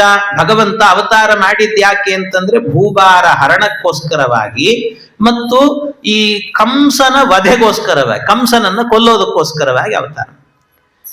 ಈ ನಾವು ಅರ್ಘ್ಯ ಕೊಡುವಾಗ ಮತ್ತೆ ಇದೇ ಮಂತ್ರ ಹೇಳ್ತೇವೆ, ಪಾಂಡವಾನಾಂ ಹಿತಾರ್ಥಾಯ, ಪಾಂಡವರಿಗೆ ಹಿತ ಮಾಡ್ಲಿಕ್ಕೋಸ್ಕರವಾಗಿ, ಭೂಭಾರ ಹರಡ ಮಾಡ್ಲಿಕ್ಕೋಸ್ಕರ ಜಾತಕ್ ಕಂಸವದಾರ್ಥಾಯ ಅಂತೆಲ್ಲ ಇದೇ ಶ್ಲೋಕವನ್ನೇ ನಾವು ಹೇಳುವಂತಹದ್ದು ಅಲ್ಲ. ಬರೀ ಒಬ್ಬ ಕಂಸನ್ ಕೊಲ್ಲೋದಕ್ಕೋಸ್ಕರ ಕೃಷ್ಣಾವತಾರ ಆಗಬೇಕಾ? ಬರೀ ಒಬ್ಬ ಕಂಸ ಅವನ್ನ ಕೊಲ್ಲೋದಕ್ಕೋಸ್ಕರ ಕೃಷ್ಣಾವತಾರ ಆಗಬೇಕಂದ್ರೆ ಮತ್ತೆ ಅದಕ್ಕೆ ಅವತಾರ ಮಾಡಿದ್ದಾನೆ. ಅದು ಒಂದೇ ಮಾಡಲಿಲ್ಲ, ಮತ್ತೆ ಬೇರೇನೂ ಮಾಡಿದ್ದಾನೆ. ಆದ್ರೂ ನಾವು ಹೇಳುವಾಗ ವಿಶೇಷವಾಗಿ ಜಾತಕ್ ಕಂಸವದಾರ್ಥಾಯ ಅಂತ ಹೇಳ್ತೀವಲ್ಲ, ಯಾಕೆ ಅಂದ್ರೆ ಅದರ ಹಿನ್ನೆಲೆ ಹೀಗಿದೆ ನೋಡಿ. ಭಗವಂತ ಅವತಾರ ಮಾಡಿದ್ದು ಆವತ್ತು ಕಂಸನ ವಧೆ ಆಗಲಿ. ನಾನು ಈಗಾಗಲೇ ಹೇಳಿದೆ, ಕೃಷ್ಣಾವತಾರ ಒಂದು ದಿವಸ ನಡೆಯೋದಲ್ಲ, ಪ್ರತಿನಿತ್ಯ ನಡೀಲಿ ಅಂತ ಹೇಳಿ, ನಿತ್ಯ ನಡೀಬೇಕು ಅಂತ. ನಿತ್ಯ ಈ ಕೃಷ್ಣಾವತಾರ ಆಗಬೇಕು ಅಂದ್ರೆ ಮತ್ತೆ ಕಂಸನ ವಧೆ ಆಗಬೇಕಲ್ಲ. ಹಾಗಾದ್ರೆ ನಿತ್ಯ ಕಂಸ ಹುಟ್ಟಬೇಕಾಗ್ತದೆ. ಹಾಗಾದ್ರೆ ಕಂಸನ ವಧೆ ಆಗಬೇಕು. ಕಂಸ ಎಲ್ಲಿದ್ದಾನೆ ಅಂದ್ರೆ ನೋಡಿ, ಈ ಕಂಸ ಏನಿದ್ದಾನಲ್ವಾ, ಕಂಸ ಈ ದುಷ್ಟತನ ಇದೆಯಲ್ವಾ, ದುಷ್ಟತನಕ್ಕೆ ಅಂದ್ರೆ ಕೆಟ್ಟ ಮನಸ್ಸಿಗೆ ಪ್ರೇರಕ ಅವನನ್ನ ಮನೋಭಿಮಾನಿ ಅಂತ ಕರೀತಾರೆ. ಅವನು ಕಾಲನೇಮಿ ಅಂತ ಹೇಳ್ತೀವಲ್ಲ, ಕಾಲನೇಮಿ ಯಾರು ಅಂದ್ರೆ ಮನಸ್ಸಿಗೆ ಅಭಿಮಾನಿ. ಅವನು ಮನೋಭಿಮಾನಿಗಳು ದೇವತೆಗಳಾಗಿ ರುದ್ರದೇವರು ಇದ್ದಾರೆ. ರುದ್ರದೇವರು ಒಳ್ಳೆಯ ಮನಸ್ಸಿಗೆ ಪ್ರೇರಣೆ ಮಾಡ್ತಾರೆ. ನಮ್ಮ ಕೆಟ್ಟ ಮನಸ್ಸನ್ನ ಹೋಗಲಾಡಿಸಿ ಭಾಗವತವನ್ನ ಕೇಳುವ ಮನಸ್ಸನ್ನ ಕೊಡ್ತಾರಂತೆ. ಅದಕ್ಕೆ ರುದ್ರದೇವರೇನೆ ಶುಕಾಚಾರ್ಯರಾಗಿ ಬಂದು ಇವನಿಗೆ ಭಾಗವತವನ್ನ ಹೇಳಿತ್ತು ಪರೀಕ್ಷಿತನಿಗೆ. ಯಾಕೆ ಅಂದ್ರೆ ಅವ್ರ ಕೆಟ್ಟ ಮನಸ್ಸು ನಿನಗೆ ಹತ್ರದಲ್ಲಿ ಕೇಳಬಾರದು ಅನ್ನೋ ಮನಸ್ಸು ಬರುವುದೇ ಇಲ್ಲ ಅಂತ. ಅವ್ರ ಹತ್ರದಲ್ಲಿದ್ರೆ, ರುದ್ರದೇವರ ಹತ್ರದಲ್ಲಿದ್ರೆ ಕೆಟ್ಟ ಮನಸ್ಸೇ ಇರೋದಿಲ್ಲಂತೆ. ಅದಕ್ಕೋಸ್ಕರ ಅವರು ಪ್ರಾರ್ಥನೆ ಮಾಡಬೇಕು, ಸ್ವಾಮಿ ನಿಮ್ ಎದುರಲ್ಲೇ ಕೂತ್ಕೊಂಡು. ಅದಕ್ಕೋಸ್ಕರ ಪರೀಕ್ಷಿತಿಯನ್ನು ಮಾಡಿದ್ದು ಅಂದ್ರೆ ಇಂಥ ಇವ್ರು ಎದುರಿಗೆ ಕೂತ್ವಿ ಅಂದ್ರೆ ಒಳ್ಳೆ ಮನಸ್ಸಿಗೆ ಪ್ರೇರಣೆ ಮಾಡುವವರಾದ್ರಿಂದಾಗಿ ಕೆಟ್ಟ ಮನಸ್ಸು ದೂರ ಹೋಗುವಂತೆ ಮಾಡಿ ಒಳ್ಳೆ ಮನಸ್ಸನ್ನ ಕೊಟ್ಟು ಭಾಗವತವನ್ನು ಉಪದೇಶ ಮಾಡುತ್ತಾರೆ. ಅದಕ್ಕೋಸ್ಕರ ಇವ್ರು ಎದುರಲ್ಲಿ ಕೂಡುತ್ತೇನೆ ಅಂತ ಅವರೇ ರುದ್ರದೇವರು ಮತ್ತೆ ಅಲ್ವಾ, ಅವರೇ ರುದ್ರದೇವರು ಅದನ್ನೇ ಹೇಳದಲ್ವ, ಭವಮೋಚಕ ಭಾಗವತ ಶಾಸ್ತ್ರವ ಅವನೀಶಗೆ ಪೇಳ್ದವನೀನಲ್ಲವೇ ಶಿವನೇ ನಾ ನಿನ್ನ ಸೇವಕನಯ್ಯ. ದುರ್ಮನ ಬಿಡಿಸಯ್ಯ. ನಮ್ಮ ಕೆಟ್ಟ ಮನಸ್ಸನ್ನ ಬಿಡಿಸುವಂತವರು ಅವರೇ, ಅದನ್ನು ತೊಲಗಿಸುವಂತವರು ಅವರೇ, ಒಳ್ಳೆ ಮನಸ್ಸನ್ನ ಕೊಡುವವರು ಅವರೇ ರುದ್ರದೇವರು. ಹಾಗಾಗಿ ಆ ರುದ್ರದೇವರು ಒಳ್ಳೆಯ ಮನಸ್ಸಿಗೆ ಪ್ರೇರಕರಂತೆ, ಕಾಲನೇಮಿ ಕೆಟ್ಟ ಮನಸ್ಸಿಗೆ ಪ್ರೇರಕ. ಹಾಗಾಗಿ ನಮ್ಮ ಒಳಗಡೆ ಯಾವಾಗಲೂ ಕೂಡ ಏನಾಗ್ತಾ ಇರುತ್ತೆ ಅಂದ್ರೆ ಕೆಟ್ಟ ಮನಸ್ಸೇ ಸೇರಿರ್ತದೆ. ಭಾಗವತ ಉಪನ್ಯಾಸ ಕೇಳಬೇಕು ಅಂತ ಕೊಡುವ ಮನಸ್ಸು ರುದ್ರದೇವರು ಕೊಡ್ತಾರೆ. ಕೇಳಬೇಡ, ಇವತ್ತು ಆರಾಮಾಗಿ ಕ್ರಿಕೆಟ್ ನೋಡೋಣ ಅಥವಾ ಇನ್ನೇನಾದ್ರೂ ನೋಡೋಣ ಅಂತ ಇನ್ನೊಂದು ಮನಸ್ಸು ಹೇಳುತ್ತದೆ. ಅದು ಕಾಲನೇಮಿ ಹೇಳೋದಂತೆ. ಕಾಲನೇಮಿ ಅವನು ಸಂಹಾರ ಆಗಬೇಕು. ಅವನ ಸಂಹಾರ ಆಗಬೇಕು ಅಂದ್ರೆ ಏನಾಗಬೇಕು? ಅದಕ್ಕೋಸ್ಕರವಾಗಿ ಭಗವಂತನ ಅವತಾರ ಆಗಬೇಕಂತೆ. ಕೃಷ್ಣಾವತಾರ ಎನ್ನುವಂತಹದ್ದು ನಡಿಬೇಕು. ಈ ಕೃಷ್ಣಾವತಾರ ಎನ್ನುವುದು ನಡೆದರೆ ಅವನೇ ಸಂಹಾರವನ್ನು ಮಾಡ್ತಾನೆ. ಆದ್ರಿಂದ ಜಾತಕ್ ಕಂಸವದಾರ್ಥಾಯ ಅಂತ ಹೇಳಿದ್ರೆ ಕೇವಲ ಕಂಸನನ್ನ ಸಂಹಾರ ಮಾಡ್ಲಿಕ್ಕೋಸ್ಕರ ಅಲ್ಲ, ನಮ್ಮ ಒಳಗೆ ಇರುವಂತ ಪ್ರತಿಯೊಬ್ಬ ವ್ಯಕ್ತಿಯನ್ನ ಉದ್ಧಾರ ಮಾಡ್ಲಿಕ್ಕೋಸ್ಕರ ಭಗವಂತ ಅವತಾರ ಮಾಡಿದ್ದು ಅಂತ ಅರ್ಥ. ಪ್ರತಿಯೊಬ್ಬರ ಮನಸ್ಸಿನಲ್ಲೂ ಕೂಡ ಕಾಲನೇಮಿ ಕಂಸ ಕೂತಿದ್ದಾನೆ. ಆ ಕಂಸನ ಸಂಹಾರ ಆಗಬೇಕು, ಒಳ್ಳೆಯ ಮನಸ್ಸು ಬರಬೇಕು. ಅದರಿಂದ ಭಾಗವತಾದಿ ಗ್ರಂಥಗಳನ್ನ ಕೇಳಬೇಕು ಅಂತ ಆಗಬೇಕು. ಈ ರೀತಿಯಲ್ಲಿ ಈ ಅರ್ಥದಲ್ಲಿ ಜಾತಕ್ ಕಂಸವದಾರ್ಥಾಯ ಅಂತ ಹೇಳಿ, ಬರೀ ಒಬ್ಬ ಕಂಸನ ಕೊಲ್ಲೋದಕ್ಕೋಸ್ಕರ ಯಾಕೆ ಕೃಷ್ಣ ಅವತಾರ? ಎಲ್ಲರ ಮನಸ್ಸಿನಲ್ಲಿ ಇರುವಂತಹ ಕಂಸನ ಸಂಹಾರ ಮಾಡಬೇಕು. ಅದಕ್ಕೋಸ್ಕರ ಕೃಷ್ಣನ ಅವತಾರ ಎನ್ನುವಂತಹದ್ದು ನಡೀಬೇಕು ಅಂತ ಈ ಅರ್ಥದಲ್ಲಿ ಹೇಳಿರುವಂತಹ. ಹೀಗೆ ಈ ಕೃಷ್ಣಾವತಾರ ಅನ್ನೋದೇನಿದೆ, ಈ ಕೃಷ್ಣಾವತಾರದಲ್ಲಿ ಅನೇಕ ಸಂದೇಶಗಳೆಲ್ಲವೂ ಕೂಡ ತುಂಬಿದ್ದಾರೆ. ಇಂತಹ ಕೃಷ್ಣನ ಅವತಾರ ಎನ್ನುವಂತಹದ್ದು ನಡೆದಾಗ ಭಗವಂತ ಅಲ್ಲಿಂದ ಸಣ್ಣ ಮಗುವಾಗಿ ಹೇಳ್ತಾ ಇದ್ದಾನಂತೆ ಪರಮಾತ್ಮ, ನನ್ನನ್ನ ಇಲ್ಲಿಂದ ನಂದಗೋಪನ ಮನೆಗೆ ಕರ್ಕೊಂಡು ಹೋಗಬೇಕು. ನಂದಗೋಕುಲದಲ್ಲಿ ಯಶೋದೆ ಒಂದು ಮಗುವನ್ನ ಹೆತ್ತಿರ್ತಾಳೆ. ಆ ಮಗುವನ್ನ ಇಲ್ಲಿಗೆ ಕರ್ಕೊಂಡು ಬರಬೇಕು. ಹೆಣ್ಣು ಕೂಸದು, ಆ ಕೂಸನ್ನು ಇಲ್ಲಿಗೆ ಕರ್ಕೊಂಡು ಬಾ, ನನ್ನನ್ನ ಅಲ್ಲಿಗೆ ಕರ್ಕೊಂಡು ಹೋಗು ಅಂತ ಹೇಳಿದಂತೆ. ಆಯ್ತು ಅಂತ ಆ ಮಗುವನ್ನ, ಸಣ್ಣ ಪುಟ್ಟ ರೂಪದಲ್ಲಿರುವಂತ ಕೂಸನ್ನ ಒಂದ್ಸರ್ತಿ ಸಣ್ಣ ಬಿದಿರಿನ ಬುಟ್ಟಿ, ಅದರಲ್ಲಿ ಒಂದು ಬಟ್ಟೆಯನ್ನು ಹಾಸಿ ಅದರ ಮೇಲೆ ಮಲಗಿಸಿದ್ನಂತೆ. ಮಲಗಿಸಿದ ಕೂಡ್ಲೇನೆ ಆ ದೇವಕಿ ಕೊನೆಯದಾಗಿ ಕರ್ಕೊಂಡು ಹೋಗ್ತಾ ಇದ್ದಾನಲ್ಲ ಮಗುವನ್ನ, ಹುಟ್ಟಿದ ಕೂಡಲೇ ಕರ್ಕೊಂಡು ಹೋಗ್ತಾ ಇದಾರಲ್ಲ, ನನಗೊಂದು ತಾಯ್ತನದ ಆನಂದ ಬೇಕು ಅಂತ ಎದೆ ಹಾಲನ್ನು ಉಣ್ಣಿಸಿದ್ಲಂತ ಒಂದ್ಸರ್ತಿ. ಎದೆ ಹಾಲನ್ನು ಉಣ್ಣಿಸಿ ಆ ಮಗುವಿಗೆ ಹೊರಗೆ ಹೋಗುವಾಗ ದೃಷ್ಟಿ ಆಗಬಾರದು ಅಂತ ಅದಕ್ಕೇನು ಮಾಡಿದ್ಲಂತೆ, ಆ ಸೆರೆಮನೆಯಲ್ಲೇನೆ ಒಂದು ಗೋಡೆಗೆ ದೀಪ ಹಚ್ಚಿಟ್ಟಿದ್ರು. ದೀಪ ಉರಿದು ಉರಿದು ಉರಿದು ಕಪ್ಪಾಗಿತ್ತು. ಆ ಕಪ್ಪನ್ನು ತೆಗೆದು 2 ಕೆನ್ನೆಗಳಿಗೆ, ಹಣೆಗೆ, ಕಾಲಿಗೆ, ಕೈಗೆ ಎಲ್ಲ ಕಡೆಯಲ್ಲೂ ಕೂಡ ಒಂದೊಂದು ಬೊಟ್ಟಿಟ್ಲಂತೆ. ಈ ಬೊಟ್ಟಿಟ್ಟು ಅಂದ್ರೆ ಕಪ್ಪು ಬೊಟ್ಟು ಅಂತ. ಆ ಕಪ್ಪು ಬೊಟ್ಟನ್ನ ಇಟ್ಲಂತೆ. ಕಪ್ಪು ಬೊಟ್ಟನ್ನ ಇಟ್ಟು ಅದು ದೃಷ್ಟಿ ಆಗಬಾರದು ಅಂತ ಇಡಬೇಕಂತೆ. ಮತ್ತೆ ಅದು ಅಷ್ಟೇ ಅಲ್ಲ, ಆ ಕಪ್ಪು ಬೊಟ್ಟನ್ನ ಇಟ್ಟರೆ ಅದರಿಂದ ಏನಾಗತ್ತಂತೆ, ಏನಾದ್ರೂ ರೋಗ ರುಜಿನಗಳು ಇದ್ರೂ ಕೂಡ ಅದು ಹತ್ರಕ್ಕೆ ಬರುವುದಿಲ್ಲಂತೆ ಬೇಗ. ಅದೊಂದು ರೀತಿಯಲ್ಲಿ ಏನಂತಾರಲ್ಲ, ಆಂಟಿಬಯೋಟಿಕ್ ಇದ್ದ ಹಾಗೆ ಅದೆಲ್ಲವೂ ಕೂಡ, ಯಾವುದು ಕೂಡ ಹತ್ರಕ್ಕೆ ಬರೋದಿಲ್ಲ ಅಂತ. ಅದರಿಂದ ಅದಕ್ಕೋಸ್ಕರ ಈ ಮಗುವನ್ನ ಹೆತ್ತ ಮೇಲೆ ಬಾಣಂತಿ ಇರ್ತಾಳಲ್ಲ, ಬಾಣಂತಿಯು ಕೂಡ ಕೆಲವು ದಿನಗಳ ಕಾಲ ಅಂದ್ರೆ ತನ್ನ ಬಾಣಂತನ ಮುಗಿಯುವಷ್ಟು ದಿನವೂ ಕೂಡ ಕಪ್ಪೆ ಹಚ್ಚಿಕೊಳ್ಬೇಕು. ಕಪ್ಪೆ ಕುಂಕುಮ ಹಚ್ಚಿಕೊಳ್ಳಿಕ್ಕೆ ಇರುವುದಿಲ್ಲ. ಕುಂಕುಮ ಹಚ್ಚಿಕೊಳ್ಬೇಕು ಅಂತ ಆದ್ರೆ ಮತ್ತೆ ಅದಕ್ಕೆ ಅಂತ ಒಂದು ದಿವಸ ಏನ್ ಮಾಡ್ಬೇಕು, ಬ್ರಾಹ್ಮಣರನ್ನ ಕರೆಸ್ಬೇಕು. ಎಲ್ಲರೂ ಕುಂಕುಮ ಹಚ್ಚಿಕೊಳ್ಬೇಕು ಅಂದ್ರೆ ಏನ್ ಮಾಡಿಬಿಡ್ತಾರೆ ಅಂದ್ರೆ, ಅಂಗಡಿಗೆ ಹೋಗ್ತಾರೆ, ಬಡ ಬಡ ತರ್ತಾರೆ, ತಗೊಳ್ತಾರೆ, ಹಚ್ಕೊಂಡ್ಬಿಡ್ತಾರೆ ಅಷ್ಟೇ. ಹಂಗಲ್ಲ ಕುಂಕುಮ ಹಚ್ಚಿಕೊಳ್ಳೋದಂದ್ರೆ. ಕುಂಕುಮವನ್ನ ತಂದು ಹಚ್ಚಿಕೊಳ್ಳೋದಂತಂದ್ರೆ ಅದರ ಅರ್ಥ ಏನು? ಕುಂಕುಮ ತರಬೇಕಂತೆ, ತಂದಾದ ನಂತರ ಮನೆಯಲ್ಲಿ ಇಡಬೇಕು. ಇಟ್ಟಾದ ಮೇಲೆ ಬ್ರಾಹ್ಮಣರನ್ನ ಕರೆಸ್ಬೇಕಂತೆ. ಬ್ರಾಹ್ಮಣರನ್ನ ಕರೆಸಿ ಆ ಬ್ರಾಹ್ಮಣರಿಗೆ ಆ ಕುಂಕುಮವನ್ನು ಕೊಡಬೇಕು. ಅವ್ರೇನ್ ಮಾಡ್ತಾರೆ ಅಂದ್ರೆ, ಒಂದು ಅಂಬ್ರಿಣಿ ಸೂಕ್ತ, ಇನ್ನೊಂದು ಪುರುಷ ಸೂಕ್ತ ಅಂತ 2 ಸೂಕ್ತಗಳಿಂದಲೂ ಕೂಡ, ಇದು ಶ್ರೀ ಸೂಕ್ತ, ಶ್ರೀ ಸೂಕ್ತ ಮತ್ತು ಅಂಬ್ರಿಣಿ ಸೂಕ್ತ, ಈ 2 ಸೂಕ್ತಗಳಿಂದಲೂ ಕೂಡ ಅದನ್ನ ಅಭಿಮಂತ್ರಣೆ ಮಾಡ್ತಾರೆ. ಅಭಿಮಂತ್ರಣೆಯನ್ನ ಮಾಡಿ ಅದನ್ನೇನ್ ಮಾಡ್ತಾರಂತೆ, 2 ಭಾಗ ಮಾಡ್ತಾರೆ. ಅದನ್ನ 2 ಭಾಗ ಮಾಡಿ ಒಂದೊಂದು ಭಾಗಗಳನ್ನ ಕೊಡ್ತಾರೆ. 2 ಭಾಗಗಳನ್ನ ಕೊಟ್ಟಾಗ ಅದನ್ನೇನ್ ಮಾಡಬೇಕು, ಮುತ್ತೈದೆಯಾದವಳು ಅಂದ್ರೆ ಒಂದು ಭಾಗವನ್ನ ತೆಗೆದು ಹಾಗೆ ದೇವ್ರ ಕೋಣೆಯಲ್ಲಿ ಇಡಬೇಕು. ಅದು ಯಾಕೆ ಅಂದ್ರೆ ದೇವರಿಗೆ ಮಾತ್ರ ಏರಿಸ್ಲಿಕ್ಕೆ ಅಂತ. ಆಮೇಲೆ ತನಗ್ ಕೊಟ್ಟಿರ್ತಾರಲ್ಲ ಇನ್ನೊಂದು ಭಾಗ ಇರ್ತದಲ್ಲ, ಆ ಭಾಗವನ್ನ ಏನ್ ಮಾಡ್ಬೇಕು ಅಂತಂದ್ರೆ ಅದನ್ನ ಪುನಃ ಮತ್ತೆ 2 ಭಾಗ ಮಾಡ್ಕೊಳ್ಬೇಕಂತೆ. 2 ಭಾಗವನ್ನ ಮಾಡಿಕೊಂಡು ಒಂದು ನಿತ್ಯ ತಾನು ಹಚ್ಚಿಕೊಳ್ಳಿಕ್ಕೆ ಅಂತ. ಇಲ್ದಿದ್ರೆ ಬರೀ ಕುಂಕುಮ ಹಚ್ಚಿಕೊಂಡ್ರೆ ಏನ್ರಿ ಇರ್ತದೆ, ಅದ್ರಲ್ಲಿ ಲಕ್ಷ್ಮೀ ಸನ್ನಿಧಾನ ಬರಬೇಕು. ಆ ಸನ್ನಿಧಾನ ಬರಬೇಕು ಅಂತ ಆದ್ರೆ ಬ್ರಾಹ್ಮಣರು ಶ್ರೀ ಸೂಕ್ತದಿಂದ ಅಭಿಮಂತ್ರಣೆ ಮಾಡಿದ್ರೆ ಬರ್ತದಂತದ್ದು, ಇಲ್ದಿದ್ರೆ ಬರುವುದಿಲ್ಲ. ಹಾಗಾಗಿ ಅದನ್ನ ಅಭಿಮಂತ್ರಣೆ ಮಾಡಿದ್ದನ್ನು ಮತ್ತೆ 2 ಭಾಗ ಮಾಡಿ ಒಂದು ಭಾಗವನ್ನ ತಾನು ಹಚ್ಚಿಕೊಳ್ಳಿಕ್ಕೆ ಅಂತ, ಇನ್ನೊಂದು ಭಾಗವನ್ನ ಮನೆಗೆ ಬಂದ ಮುತ್ತೈದೆಗೆ ಕೊಡ್ಲಿಕ್ಕೆ ಅಂತ ಇಟ್ಟುಕೊಡ್ಬೇಕಂತೆ. ಈ ರೀತಿಯಲ್ಲಿ ಇಷ್ಟು 3 ಭಾಗಗಳನ್ನ, ಒಂದು ಭಾಗವನ್ನ ಲಕ್ಷ್ಮೀ ದೇವಿಗೆ, ಇನ್ನೊಂದು ಭಾಗವನ್ನ 2 ಮಾಡಿ ಒಂದು ಕೊಡುವುದಕ್ಕೆ, ಇನ್ನೊಂದು ತಾನು ಹಚ್ಚಿಕೊಳ್ಳಿಕ್ಕೆ ಅಂತ ಇಟ್ಟುಕೊಳ್ಳೋದು. ಇದೆಲ್ಲ ಬಾಣಂತನ ಮುಗಿದ ಮೇಲೆ ಇದನ್ನೆಲ್ಲ ಮಾಡಬೇಕು. ಮನೆಯಲ್ಲಿ ಕುಂಕುಮ ಖಾಲಿ ಆದಾಗ್ಲೆಲ್ಲ ಒಂದ್ಸರ್ತಿ ಬ್ರಾಹ್ಮಣರನ್ನ ಕರೆಸ್ಬೇಕು. ಇದನ್ನೆಲ್ಲ ಮಾಡ್ಬೇಕು. ಈಗ ಯಾರು ಮಾಡೋದಿಲ್ಲ ಬಿಡ್ರಿ, ಯಾಕಂದ್ರೆ ಬ್ರಾಹ್ಮಣರು ಕರೆಸಿದ್ರೆ ಮತ್ತೆ ದಕ್ಷಿಣೆ ಕೊಡ್ಬೇಕಾಗ್ತದಲ್ಲ, ಅದು ಸಮಸ್ಯೆ ಅಂತ ಬಿಟ್ಟೇ ಬಿಟ್ಟಿರ್ತಾರೆ. ಹಾಗಾಗಿ ಇದೆಲ್ಲ ಇದೆ, ಕ್ರಮ ಶಾಸ್ತ್ರ ಇದೆಲ್ಲವೂ ಕೂಡ ಹಾಗೆ ಮಾಡಬೇಕು ಅಂತ ಹೇಳ್ತಾರೆ. ಇವಳು ಕಪ್ಪು ಹಚ್ಚಿದ್ಲು, ಕಪ್ಪನ್ನ ಹಚ್ಚಿ ಕಳಿಸಿಕೊಟ್ಲಂತೆ. ಕಳಿಸಿಕೊಡುವಾಗ ನಾನು ನಿನ್ನೆ ಹೇಳಿದೆ, ಎಲ್ಲರೂ ನಿದ್ದೆ ಮಾಡಿದ್ರಂತೆ. ಯಾಕೆ ಅಂದ್ರೆ ಕೃಷ್ಣಾವತಾರದ ಕಾಲದಲ್ಲಿ ಕಂಸನ ಕಡೆಯವರೆಲ್ಲರಿಗೂ ಕೂಡ ನಿದ್ರೆ ಬರುವಂತೆ ಮಾಡಿದ್ರಂತೆ.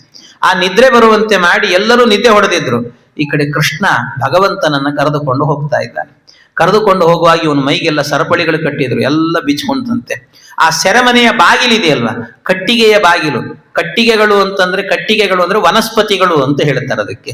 ಆ ವನಸ್ಪತಿಗಳಿಗೆ ಅಭಿಮಾನಿ ಯಾರು ಅಂದ್ರೆ ಚಂದ್ರ ಅವನೇ ಆ ಕಟ್ಟಿಗೆ ಬಾಗಿಲುಗಳನ್ನೆಲ್ಲ ತೆಗೆದಂತೆ. ಯಾಕೆ ಅಂದ್ರೆ ನನ್ನ ವಂಶದಲ್ಲಿ ಹುಟ್ಟಿದ ಹುಡುಗ ನಮ್ಮನ್ನು ಉದ್ಧಾರ ಮಾಡ್ಲಿಕ್ಕೆ ಬಂದಿದ್ದಾನೆ, ಇವನಿಗೆ ನಾನೇನ್ ಬಂಧನ ಮಾಡೋದು ಅಂತ ತಾನೇ ಬಂದು ಬಾಗಿಲು ತೆಗೆದಿದ್ದಂತೆಲ್ಲ. ಇನ್ನೊಂದು ಅರ್ಥದಲ್ಲಿ ಹೇಳ್ತಾರೆ, ಇವನು ಮೈಗೆಲ್ಲ ಕಟ್ಟಿದ್ದೆಲ್ಲ ಬಿಚ್ಕೊಳ್ತಂದ್ರೆ ಯಾಕೆ ಅಂದ್ರೆ ಭಗವಂತನ ತಲೆ ಮೇಲೆ ಹೊತ್ಕೊಂಡಲ್ಲ. ಯಾಕೆ? ಪರಮಾತ್ಮನ ನಾಮಸ್ಮರಣೆ ಮಾಡಿದ್ರೆ ಸಾಕಂತೆ ಭವಬಂಧನವನ್ನ ಕಳಿಸಿ ಬಿಡ್ತಾನಂತೆ. ಅವನ್ನೇ ಹೊತ್ತುಕೊಂಡಿದ್ದಾನೆ. ಯಾವ ಬಂಧನ ಏನ್ ಮಾಡ್ತದೆ ಹೇಳಿ? ಎಲ್ಲವೂ ಪರಿಹಾರ ಆಯ್ತು. ಆಮೇಲೆ ಕರ್ಕೊಂಡು ಹೊರಟಿದ್ದಾರೆ. ಹೋಗಬೇಕಾದ್ರೆ ಏನಾಯ್ತಂತೆ, ದಾರಿಯಲ್ಲಿ ಹೋಗುವಾಗ ಮೇಲೆ ಒಂದಷ್ಟು ಮೋಡಗಳಿದ್ವಂತೆ. ಆ ಮೋಡಗಳೆಲ್ಲ ನೋಡಿದ್ವಂತೆ ಕೆಳಗಿರುವಂತ ಭಗವಂತನನ್ನು. ಆ ರೂಪವನ್ನು ನೋಡಿ ಸಂತೋಷ ಆಯ್ತಂತೆ. ದೊಡ್ಡ ದೊಡ್ಡ ಮೋಡ ಇತ್ತು, ಚಿಕ್ಕ ಚಿಕ್ಕ ಮೋಡ ಇತ್ತು. ಆ ಚಿಕ್ಕ ಮೋಡಗಳಿಗೆಲ್ಲ ಸಂತೋಷ ತಡಿಲಿಕ್ಕಾಗದೇನೆ. ಮೋಡಗಳಿಗೆ ಸಂತೋಷ ಆದ್ರೆ ಹೇಗೆ ವ್ಯಕ್ತಪಡಿಸ್ಬೇಕು? ಅದು ಮೋಡಗಳಿಗೆ ಸಂತೋಷ ಆದ್ರೆ ಗರ್ಜನೆ ಮಾಡಿ ಮಳೆ ಬರಿಸಿ ಸಂತೋಷ ಪಡಬೇಕು. ಅದಕ್ಕೊಂದ್ಸರ್ತಿ ಗರ್ಜನೆ ಮಾಡಬೇಕು ಅಂತ ಶಬ್ದ ಮಾಡ್ಲಿಕ್ಕೆ ಹೋದುವಂತೆ, ಗುಡುಗಿದ್ವಂತೊಮ್ಮೆ. ಅವು ಗುಡುಗಬೇಕಾದ್ರೆ ದೊಡ್ಡ ದೊಡ್ಡ ಮೋಡಗಳಿದ್ವು, ಅವೆಲ್ಲ ಬೈದುವಂತ. ಅವಕ್ಕೆ ನೀವು ತಲೆ ಸರಿ ಇಲ್ಲ ನಿಮಗೆಲ್ಲ, ಅಲ್ಲಿ ಕೆಳಗೆ ನೋಡಿದ್ರೆ ಸಣ್ಣ ಕೂಸು ಮಲಗಿದೆ, ಅದಕ್ಕೆ ಶಬ್ದ ಮಾಡಿ ಎಬ್ಸ್ತೀರ ನೀವು ಅಂತ ಬೈದುವಂತೆ. ಆದ್ರೆ ಇವ್ ಬೇಜಾರಾಯ್ತು, ಅಯ್ಯೋ ಮತ್ ನಮ್ ಸಂತೋಷ ಹೇಗೆ ವ್ಯಕ್ತಪಡಿಸೋದು? ಅದಕ್ಕೆ ತಮ್ಮ ಒಳಗಿದ್ದ ಒಡಲಲ್ಲಿ ಇದ್ದಂತಹ ತಮ್ಮ ಚೀಲವನ್ನ ಹರಿದು ಸ್ವಲ್ಪ ತುಂತುರು ಹನಿ ಬೀಳಿಸಿದ್ವಂತೆ ಕೆಳಗೆ. ಅದು ಬೀಳಿಸ್ತಾ ಇದ್ದಂತೇನೆ ಏನಾಯ್ತಂತೆ, ಕೂಡ್ಲೆ ಅಲ್ಲೇ ಇದ್ದಂತಹ ಶೇಷದೇವರು ಎಲ್ಲಿ ನಮ್ಮ ಭಗವಂತನಿಗೆ ಶೀತ ಆಗತ್ತೋ ಅಂತ ಓಡಿ ಬಂದು ಛತ್ರಿಯ ಹಾಗೆ ನಿಂತ್ಕೊಂಡ್ರಂತೆ. ಛತ್ರಿಯ ಹಾಗೆ ನಿಂತ್ಕೊಂಡ್ರು. ಯಾಕೆ ಅವರು ಛತ್ರಿಯ ಹಾಗೆ ಬಂದು ನಿಂತರು ಅಂತ ಹೇಳಿದ್ರೆ, ಅವರೊಂದು ಅನುಸಂಧಾನ ಮಾಡ್ಕೊಂಡಿದ್ರಂತೆ ಶೇಷದೇವರು ಕೂಡ. ಒಂದು ನಮ್ಮಲ್ಲಿ ಶಾಸ್ತ್ರ ಒಂದು ಮಾತನ್ನು ಹೇಳುತ್ತೆ, ಧರ್ಮಶಾಸ್ತ್ರದಲ್ಲಿ ಒಂದು ಮಾತಿದೆ. ಏನು? ದೇವರ ವಿಷಯದಲ್ಲಿ ಏನಾದರೂ ಅಪರಾಧವನ್ನ ಮಾಡಿದರೆ ಅದಕ್ಕೆ ದೇವರಿಗೊಂದು ರಥೋತ್ಸವ ಮಾಡಿಸ್ಬೇಕಂತೆ, ಪಾಪ ಪರಿಹಾರಕ್ಕೋಸ್ಕರವಾಗಿ ರಥೋತ್ಸವ ಮಾಡ್ಬೇಕಂತ. ಆ ರಥೋತ್ಸವ ಮಾಡಬೇಕಾದ್ರೆ ಹೇಗೆ ಅಂತಂದ್ರೆ, ತಾನೇ ಖುದ್ದಾಗಿ ಹೋಗಿ ಆ ರಥಕ್ಕೆ ಮಾವಿನ ತೋರಣ ಕಟ್ಟಬೇಕಂತದೆ. ಮಾವಿನ ತೋರಣವನ್ನ ಕಟ್ಟಿ ಅಂತ ರಥದಲ್ಲಿ ಭಗವಂತನನ್ನ ಕೂಡಿಸಿ ರಥೋತ್ಸವ ಮಾಡಬೇಕು. ಅದನ್ನ ಮಾಡಿದ್ರೆ ಆ ಅಪರಾಧಗಳೆಲ್ಲ ಪರಿಹಾರ ಆಗ್ತದಂತೆ. ಪ್ರಾಯಶ್ಚಿತ್ತ ಅದಕ್ಕೆ ಅಂತ ಹೇಳ್ತಾರೆ. ಅದಕ್ಕೆ ಶೇಷದೇವರು ಬಂದು ಮಾಡ್ಕೊಂಡಿದ್ರಂತೆ ಪ್ರಾಯಶ್ಚಿತ್ತ. ಇವರೇನು ಅಪರಾಧ ಮಾಡಿದ್ರು ಅಂದ್ರೆ, ಈ ಅವತಾರದಲ್ಲಿ, ಕೃಷ್ಣಾವತಾರದಲ್ಲಿ ಶೇಷದೇವರು ಅಣ್ಣನಾಗಿ ಹುಟ್ಟಿರಲ್ಲ. ಅಣ್ಣನಾಗಿ ಹುಟ್ಟಿದ್ದರಿಂದಾಗಿ ಇಡೀ ಕೃಷ್ಣಾವತಾರ ಪೂರ್ತಿಯಾಗಿ ಕೃಷ್ಣ ಇವನನ್ನ ಅಣ್ಣ ಅಣ್ಣ ಅಂತಲೇ ಕರೆದಿದ್ದಂತೆ. ಅವನಿಗೆ ಸಮಸ್ಯೆ ಏನು ಅಂದ್ರೆ, ಇವನು ನೋಡಿದ್ರೆ ನನ್ನನ್ನ ಅಣ್ಣ ಅಂತ ಕರೀತಾನೆ, ನಿಜವಾದ ದೊಡ್ಡಣ್ಣ ಇವನು ನೋಡಿದ್ರೆ ನನ್ನನ್ನ ಅಣ್ಣ ಅಂತ ಕರಿತಾನಲ್ಲ ಅಂತ ಅದು ಬೇಜಾರು. ಅದಕ್ಕೆ ನನಗೆಲ್ಲಿ ಪಾಪ ಬರ್ತದೋ ಅಂತ ಪ್ರಾಯಶ್ಚಿತ್ತ ಮಾಡ್ಕೊಳ್ಬೇಕು ಅಂತ ಅನಿಸಿತ್ತು. ಅದಕ್ಕೆ ಮೊದಲೇ ಒಂದು ಪ್ರಾಯಶ್ಚಿತ್ತ ಮಾಡಿಕೊಡ್ತೇನೆ ಅಂತ ಆ ಭಗವಂತನನ್ನ ತಲೆಯ ಮೇಲೆ ಹೊತ್ತುಕೊಂಡು ಹೋಗುವಾಗ ಅವನ ದೇಹ, ವಸುದೇವನ ದೇಹ ಎನ್ನುವಂತಹದ್ದು ರಥ, ಅದರಲ್ಲಿ ಭಗವಂತ ಕೂತಿದ್ದಾನೆ. ಅದಕ್ಕೆ ಅಲಂಕಾರ ಮಾಡಬೇಕಲ್ಲ, ಮಾವಿನ ತೋರಣವನ್ನು ಕಟ್ಟಿ ಅದಕ್ಕೆ ತಾನೇ ಶೇಷನಾಗಿ ಬಂದ. 1000 ತಲೆಗಳಂತೆ, 1000 ತಲೆಗಳಲ್ಲೂ ಕೂಡ 2 ನಾಲಿಗೆ ಇರುತ್ತೆ ಹಾವಿಗೆ. ಆದ್ರಿಂದ ಆ ನಾಲಿಗೆಗಳನ್ನ ಹೊರಗೆ ಬಿಟ್ಟಂತೆ. ಹೊರಗೆ ಬಿಟ್ಟಾಗ ಎಲ್ಲ ನೋಡ್ತಾ ಇದ್ರೆ ಮಾವಿನ ತೋರಣದಂತೆ 2000 ಮಾವಿನ ಎಲೆಗಳನ್ನ ಕಟ್ಟಿದಂತೆ ಕಾಣಿಸ್ತಂತೆ. ಇದು ನನಗೆ ಪ್ರಾಯಶ್ಚಿತ್ತ ಅಂತ ಅಂದುಕೊಂಡಂತೆ, ಉತ್ಸವ ಇದು ಅಂತ ಅಂದುಕೊಂಡಂತೆ.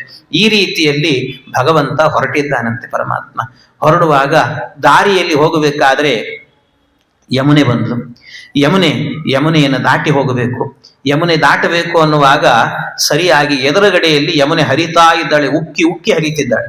ಈ ವಸುದೇವ ಭಗವಂತನನ್ನು ಹೊತ್ತಿದ್ದೇನೆ, ಎಚ್ಚರ ಇಲ್ಲ ಅವನಿಗೆ, ದೇವರನ್ನ ಸ್ಪರ್ಶ ಮಾಡಿದ್ದೇನೆ ಎನ್ನುವ ಆನಂದ ಅವನಿಗೆ.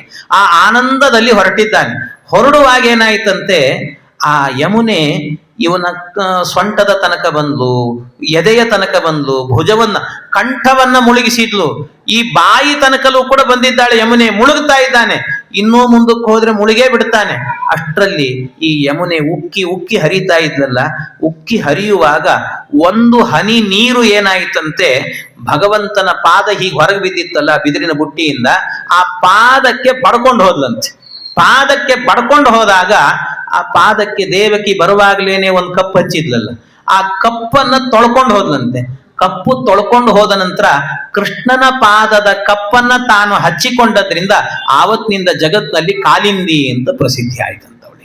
ಅವಳು ಕಾಲಿಂದಿ ಆದದ್ದು ಹೀಗೆ. ಕಾಲಿಂದಿ ಅಂತ, ಕಪ್ಪು ನದಿ ಅಂತ ಕರೀತಾರೆ ಯಮುನೆಗೆ, ಹಾಗಾಗಿ ಕಾಲಿಂದಿ ಅಂತ ಹೆಸರು ಅವಳಿಗೆ. ಯಾಕೆ ಅಂತ ಹೇಳಿದ್ರೆ, ಕೃಷ್ಣನ ಪಾದದ ಕಪ್ಪನ್ನ ಹಚ್ಚಿಕೊಂಡದ್ರಿಂದ ಆಗ ಕೂಡ್ಲೆ ಕೃಷ್ಣನ ಪಾದದ ಕಪ್ಪಿದು ಅಂತ, ದೇವರಿದ್ದಾನೆ ಮೇಲೆ ಅಂತ ಪೂರ್ಣ ಕೆಳಗೆ ಹೋಗಿಬಿಟ್ಲಂತೆ, ಬಗ್ಗಿ ಬಿಟ್ಲಂತೆ. ಅಂದ್ರೆ ದೇವರ ಹತ್ತಿರಕ್ಕೆ ಹೋಗುವಾಗ ಬಗ್ಗಿ ಹೋಗಬೇಕು ಅನ್ನೋದನ್ನ ಅವಳು ತೋರಿಸಿಕೊಟ್ಲಂತೆ. ಹಾಗೆ ಬಗ್ಗಿ ಬಿಟ್ಲು. ಅವನು ಕರ್ಕೊಂಡು ಹೋದ ನಂತರ ಅಲ್ಲಿಗೆ ಹೋಗ್ತಾನೆ. ಆ ಊರಿಗೆ ಹೋದಾಗ ಎಂಥ ಅದ್ಭುತ! ಚಿಕ್ಷಿಂಪಂತಹ ವಿಲಿಂಪಂತಹ ಇಡೀ ಊರಿನಲ್ಲಿ ಗೋಪಾಲಕರು, ಗೋಪಿಯರು ಎಲ್ಲರೂ ಕೂಡ ಭಗವಂತನ ಅವತಾರ ಆಗಿದೆ ಅಂತ. ಹೇಗೆ ಈ ಕೆಲವು ಆರಾಧನೆಗಳೆಲ್ಲ ಆದಾಗ ಕೊನೆ ದಿವಸ ಉತ್ತರಾರಾಧನೆ ಅಂತ ಈ ಬಣ್ಣಗಳನ್ನ ಹಾಕ್ಕೊಳ್ತಾರಲ್ಲ ಒಬ್ಬರಿಗೊಬ್ಬರು, ಆ ರೀತಿಯಲ್ಲಿ ಕೃಷ್ಣಾವತಾರದ ಕಾಲದಲ್ಲಿ ಆ ಗೋಪಾಲಕರು, ಗೋಪಿಯರೆಲ್ಲರೂ ಕೂಡ ಏನು ಮಾಡಿದ್ರಂತೆ, ಹಾಲು, ಮೊಸರು, ಬೆಣ್ಣೆಗಳನ್ನ ಎರಚಿಕೊಂಡಿದ್ರಂತೆ. ಒಬ್ಬರಿಗೊಬ್ಬರು ಹಾಲಿನಿಂದ ಸ್ನಾನವನ್ನ ಮಾಡಿಕೊಂಡಿದ್ರಂತೆ, ಮೊಸರಿಂದ ಸ್ನಾನವನ್ನ ಮಾಡಿಕೊಂಡಿದ್ರಂತೆ, ಒಬ್ಬರಿಗೊಬ್ಬರು ಎರಚಿಕೊಳ್ತಾ ಇದ್ರಂತೆ. ಕೃಷ್ಣಾವತಾರ ಅಂತ, ಕೃಷ್ಣನಿಗೋಸ್ಕರ ದೇವರು ಬರ್ತಾ ಇದ್ದಾನೆ ಅಂತ ಆವತ್ತಿನ ದಿವಸ ಅವ್ರಿಗೆ ಆ ಬುದ್ಧಿ ಕೊಟ್ಟಿದ್ದ ದೇವರು. ಆ ಒಂದು ದಿವಸಕ್ಕೆ ಕೃಷ್ಣ ಇವನು ದೇವರು ಅಂತ ಗೊತ್ತಿತ್ತು. ಎಲ್ಲರೂ ಮನೆಗಳಲ್ಲಿ ಎಲ್ಲಾ ರೀತಿ ಬಗೆ ಬಗೆಯಾಗಿರುವಂತಹ ಎಲ್ಲ ಪದಾರ್ಥಗಳನ್ನ ಮಾಡಿದ್ರಂತೆ. ಎಂತಿಂತಹದ್ದು ಅನೇಕ ಉಂಡೆಗಳಂತೆ. ಏನದು ವೆರೈಟಿ ಉಂಡೆ ಅಂತ ಹೇಳ್ತಾರೆ. ಅದರಲ್ಲೂ ಕೂಡ ವೆರೈಟಿ ಉಂಡೆ ಅಂದ್ರೆ ಡ್ರೈ ಫ್ರೂಟ್ಸ್ ಉಂಡೆ ಅಂತ ಮಾಡಿದ್ರಂತೆ. ಇನ್ನು ಅರಳಿನ ಉಂಡೆ ಮಾಡಿದ್ರು, ಎಳ್ಳಿನ ಉಂಡೆ ಮಾಡಿದ್ರು, ಏನೇನೋ ಬಗೆ ಬಗೆ. ಈ ನಮ್ಮೂರಿಂದು ಬಿಟ್ಟಿಲ್ಲ, ಮತ್ತೆ ಬೇಸನ ಉಂಡೆನೂ ಮಾಡಿದ್ರಂತೆ, ಎಲ್ಲವೂ ಸೇರಿಸಿ ಮಾಡಿದ್ರು, ಚಕ್ಲಿ ಮಾಡಿದ್ರಂತೆ, ಎಲ್ಲ ಮಾಡಿಟ್ಟಿದ್ರು. ಭಗವಂತ ಆ ಊರಿಗೆ ಬಂದು ಕೂಡ್ಲೇನೆ ಎಲ್ಲರೂ ತಂದಿಟ್ಟು ಕೃಷ್ಣನ ಎದುರಲ್ಲಿ, ಭಗವಂತನ ಎದುರಲ್ಲಿಟ್ಟು ಕೃಷ್ಣಾರ್ಪಣ ಮಸ್ತು ಅಂದ್ರೆ ಅಷ್ಟೂ ಪದಾರ್ಥಗಳಲ್ಲಿ ಮೊದಲು ಎತ್ತಿಕೊಂಡು ತಿಂದದ್ದು ಏನು ಅಂದ್ರೆ ಭಗವಂತ ಚಕ್ಲಿ ತಿನ್ನಂತೆ. ಹಲ್ಲಿಲ್ಲದ ಬಾಯಿ, ಬೊಚ್ಚು ಬಾಯಲ್ಲೇನೆ ಮೊದಲು ತಿಂದದ್ದೇನು ಅಂದ್ರೆ ಚಕ್ಲಿ ತಿನ್ನಂತೆ. ಅಂದ್ರೆ ಅಘಟಿತ ಘಟನಾ ಸಾಮರ್ಥ್ಯ ಭಗವಂತನಿಗಿದೆ, ನನಗೆ ಮಾತ್ರ ಇದೆ ಅನ್ನೋದನ್ನ ತೋರಿಸ್ತಾನೆ ಪರಮಾತ್ಮ. ಮತ್ತು ಹಲ್ಲಿಲ್ಲದೆ ಇರೋರು ತಿನ್ಲಿಕ್ಕೆ ಹೋಗ್ಬೇಡ್ರಿ ಕೃಷ್ಣ ತಿಂದ ಅಂತ, ಆಮೇಲೆ ಇನ್ನೇನೂ ತಿನ್ಲಿಕ್ಕಾಗಲ್ಲ ಅಂತ ಸ್ಥಿತಿ ಬಂದ್ಬಿಡುತ್ತದೆ. ಆದ್ರಿಂದ ಭಗವಂತ ಇದನ್ನು ತೋರಿಸಿದ. ಆಮೇಲೆ ಎಲ್ಲರೂ ಆದ ನಂತರ ಭಗವಂತ ಅಲ್ಲಿಂದ ಮುಂದಕ್ಕೆ ಹೋಗಿ ಅವನನ್ನ ಆ ಯಶೋದೆಯ ಮಡಿಲಲ್ಲಿ ಮಲಗಿಸ್ಲಿಕ್ಕೆ ಹೇಳಿದಂತೆ. ಯಶೋದೆಯ ಮಡಿಲಲ್ಲಿ ಮಲಗಿಸ್ಲಿಕ್ಕೆ ಹೇಳಿದಾಗ ಈ ಕೃಷ್ಣಾವತಾರ ನಡೀತಲ್ವಾ, ಕೃಷ್ಣಾವತಾರ ನಡೆದ ದಿವಸ ಅಷ್ಟಮಿ ತಿಥಿ. ಆ ಅಷ್ಟಮಿ ತಿಥಿ ಎಷ್ಟಿತ್ತು ಅಂದ್ರೆ ಕೃಷ್ಣಾವತಾರವಾಗಿ 1 ಮುಹೂರ್ತಗಳ ಕಾಲ ಅಷ್ಟಮಿ ಇತ್ತಂತೆ, 1 ಮುಹೂರ್ತ ಕಾಲ. ಆಮೇಲೆ ನವಮಿ ಬಂದ್ಬಿಟ್ಟಿತ್ತಂತೆ. ಯಾವಾಗ ಕೃಷ್ಣಾವತಾರ ಅಷ್ಟಮಿಗೆ ಆಯ್ತಲ್ವ, ಆಗ 1 ಮುಹೂರ್ತ ಆದ ನಂತರ ನವಮಿ ಬಂತು. ನವಮಿ ಹೊತ್ತಿಗೆ ಏನಾಗಿತ್ತಂತೆ, ದುರ್ಗೆ ಅವತಾರ ಮಾಡಿದ್ದಂತೆ. ಆದ್ರಿಂದ ದುರ್ಗೆಗೆ ನವಮಿ, ಕೃಷ್ಣನಿಗೆ ಅಷ್ಟಮಿ, ದುರ್ಗಾ ನವಮಿ ಅಂತ ಹೇಳ್ತಾರೆ. ಹಾಗಾಗಿ ನವದುರ್ಗಾ ಅಂತ ಉಪಾಸನೆ ಮಾಡ್ತೀವಲ್ಲ ಈ ನವರಾತ್ರಿ ಅಲ್ಲೆಲ್ಲ ಹಾಗೆ ಅದರಲ್ಲಿ ದುರ್ಗೆಗೆ ನವಮಿ ಅಂತ, ನವಮಿ ದಿವಸ ಅವತಾರವನ್ನು ಮಾಡಿದ್ದಂತೆ. ಕೃಷ್ಣ ಅಷ್ಟಮಿ ದಿವಸ ಅವತಾರ. ಹೀಗೆ ನವಮ್ಯಾಮೇವ ಸಂಜಾತ ಕೃಷ್ಣ ಪಕ್ಷಸ್ಯ ವೈತಿಥೌ, ಇದೆಲ್ಲ ನವಮ್ಯಾಮೇವ ಸಂಜಾತ, ಅವಳು ಹುಟ್ಟಿದ್ದು ನವಮಿ ತಿಥಿಯಲ್ಲೇ, ದುರ್ಗೆ ಅಷ್ಟಮಿ ಎಂದು ಹುಟ್ಟಿದ್ದಲ್ಲ ಅವಳು ಅಂತ ಹೇಳ್ತಾರೆ. ಹಾಗಾಗಿ ಅನುಜ್ಞಾಪ್ಯ ಈ ರೀತಿ ಗರ್ಭಕಾಲೇತ್ವ ಸಂಪೂರ್ಣೆ ಅಷ್ಟಮೇ ಮಾಸಿತೆ ಸ್ತ್ರೀಯವು ದೇವಕೀ ಚ ಯಶೋದಾ ಚ ಶುಶುವಾತೆ ಸಮಂ ತದಾ. ಇಬ್ಬರು ಸಮಾನ ಕಾಲದಲ್ಲಿ, ಸಮಾನ ಕಾಲ ಅಂತಂದ್ರೆ ಒಂದೇ ಗಳಿಗೆಯಲ್ಲಿ ಅಂತ ಅರ್ಥ ಅಲ್ಲ, ಅಂದ್ರೆ ಒಂದೇ ದಿನದಲ್ಲಿ ಅಂತ ಅರ್ಥ, ಒಂದೇ ರಾತ್ರಿಯಲ್ಲಿ ಅಂತ ಅರ್ಥ. ಆ ರಾತ್ರಿ ಕಾಲದಲ್ಲಿ ಆಗುವಾಗ ಸಮಂ ಅಂದ್ರೆ ಒಂದೇ ಸಮಯದಲ್ಲಿ ಎನ್ನುವಂತ ಮಾತಿಗೆ ಒಂದು ಮುಹೂರ್ತ ಕಾಲ ಅಷ್ಟೇ ವ್ಯತ್ಯಾಸ ಅಂತ ಅರ್ಥ. ಒಂದು ಮುಹೂರ್ತ ಕಾಲ. ಇವನು ಅಷ್ಟಮಿ 1 ಮುಹೂರ್ತಕ್ಕೆ ಮುಗಿತು, ನವಮಿ ದಿವಸ ಅವಳ ಅವತಾರವನ್ನು ಮಾಡಿದ್ರಂತೆ ದುರ್ಗೆ. ಹೀಗೆ ದುರ್ಗಾದೇವಿ ಅವತಾರವನ್ನು ಮಾಡಿದ್ಲು. ಆ ದುರ್ಗಾದೇವಿ ಅವತಾರ ಮಾಡಿದ ಕೂಡಲೇ ಆಗ ಭಗವಂತ ಅಲ್ಲಿ ಹೋಗಿದ್ದಾನೆ. ಆ ದುರ್ಗೆಯನ್ನು ಎತ್ತಿಕೊಂಡು ನೀನು ಹೋಗು ಅಂತ ಹೇಳಿದಂತೆ. ದೇವರು ಕಳಿಸಿಕೊಟ್ಟ. ನಾನು ಇಲ್ಲೇ ಇರ್ತೀನಿ ಅಂತ ಹೇಳಿದ. ಇದು ಇಷ್ಟೆಲ್ಲ ಮತ್ತೆ ಇದು ಮಕ್ಕಳನ್ನ ಅದಲು ಬದಲು ಮಾಡಿದ್ದು, ಇದೆಲ್ಲ ಗೊತ್ತಿಲ್ಲದೆ, ತಂದೆ ತಾಯಿಗಳಿಗೆ ಗೊತ್ತಿಲ್ಲದೆ ಮಾಡುವುದು, ಇದೆಲ್ಲ ದೋಷ ಅಲ್ವಾ, ತಪ್ಪಲ್ವ ಇದು ಅಂದ್ರೆ ಯಾರು ಹೇಳಿದ್ದು? ಇದು ನಂದಗೋಪನಿಗೆ ಗೊತ್ತಿತ್ತು. ನಂದಗೋಪ ಮತ್ತು ಈ ವಸುದೇವ ಎಲ್ಲ ಒಟ್ಟಿಗೆ ಮಾತಾಡ್ಕೊಂಡಿದ್ರಂತೆ, ಉಗ್ರಸೇನ ಎಲ್ಲ ಮಾತಾಡ್ಕೊಂಡಿದ್ರು. ಇದು ಭಾಗವತದಲ್ಲಿ ಹೇಳಿಲ್ಲ, ಬೇರೆ ಪುರಾಣಗಳಲ್ಲೆಲ್ಲ ಇದನ್ನು ಹೇಳಿಬಿಟ್ಟಿದ್ದಾರೆ ಕಥೆಯನ್ನು.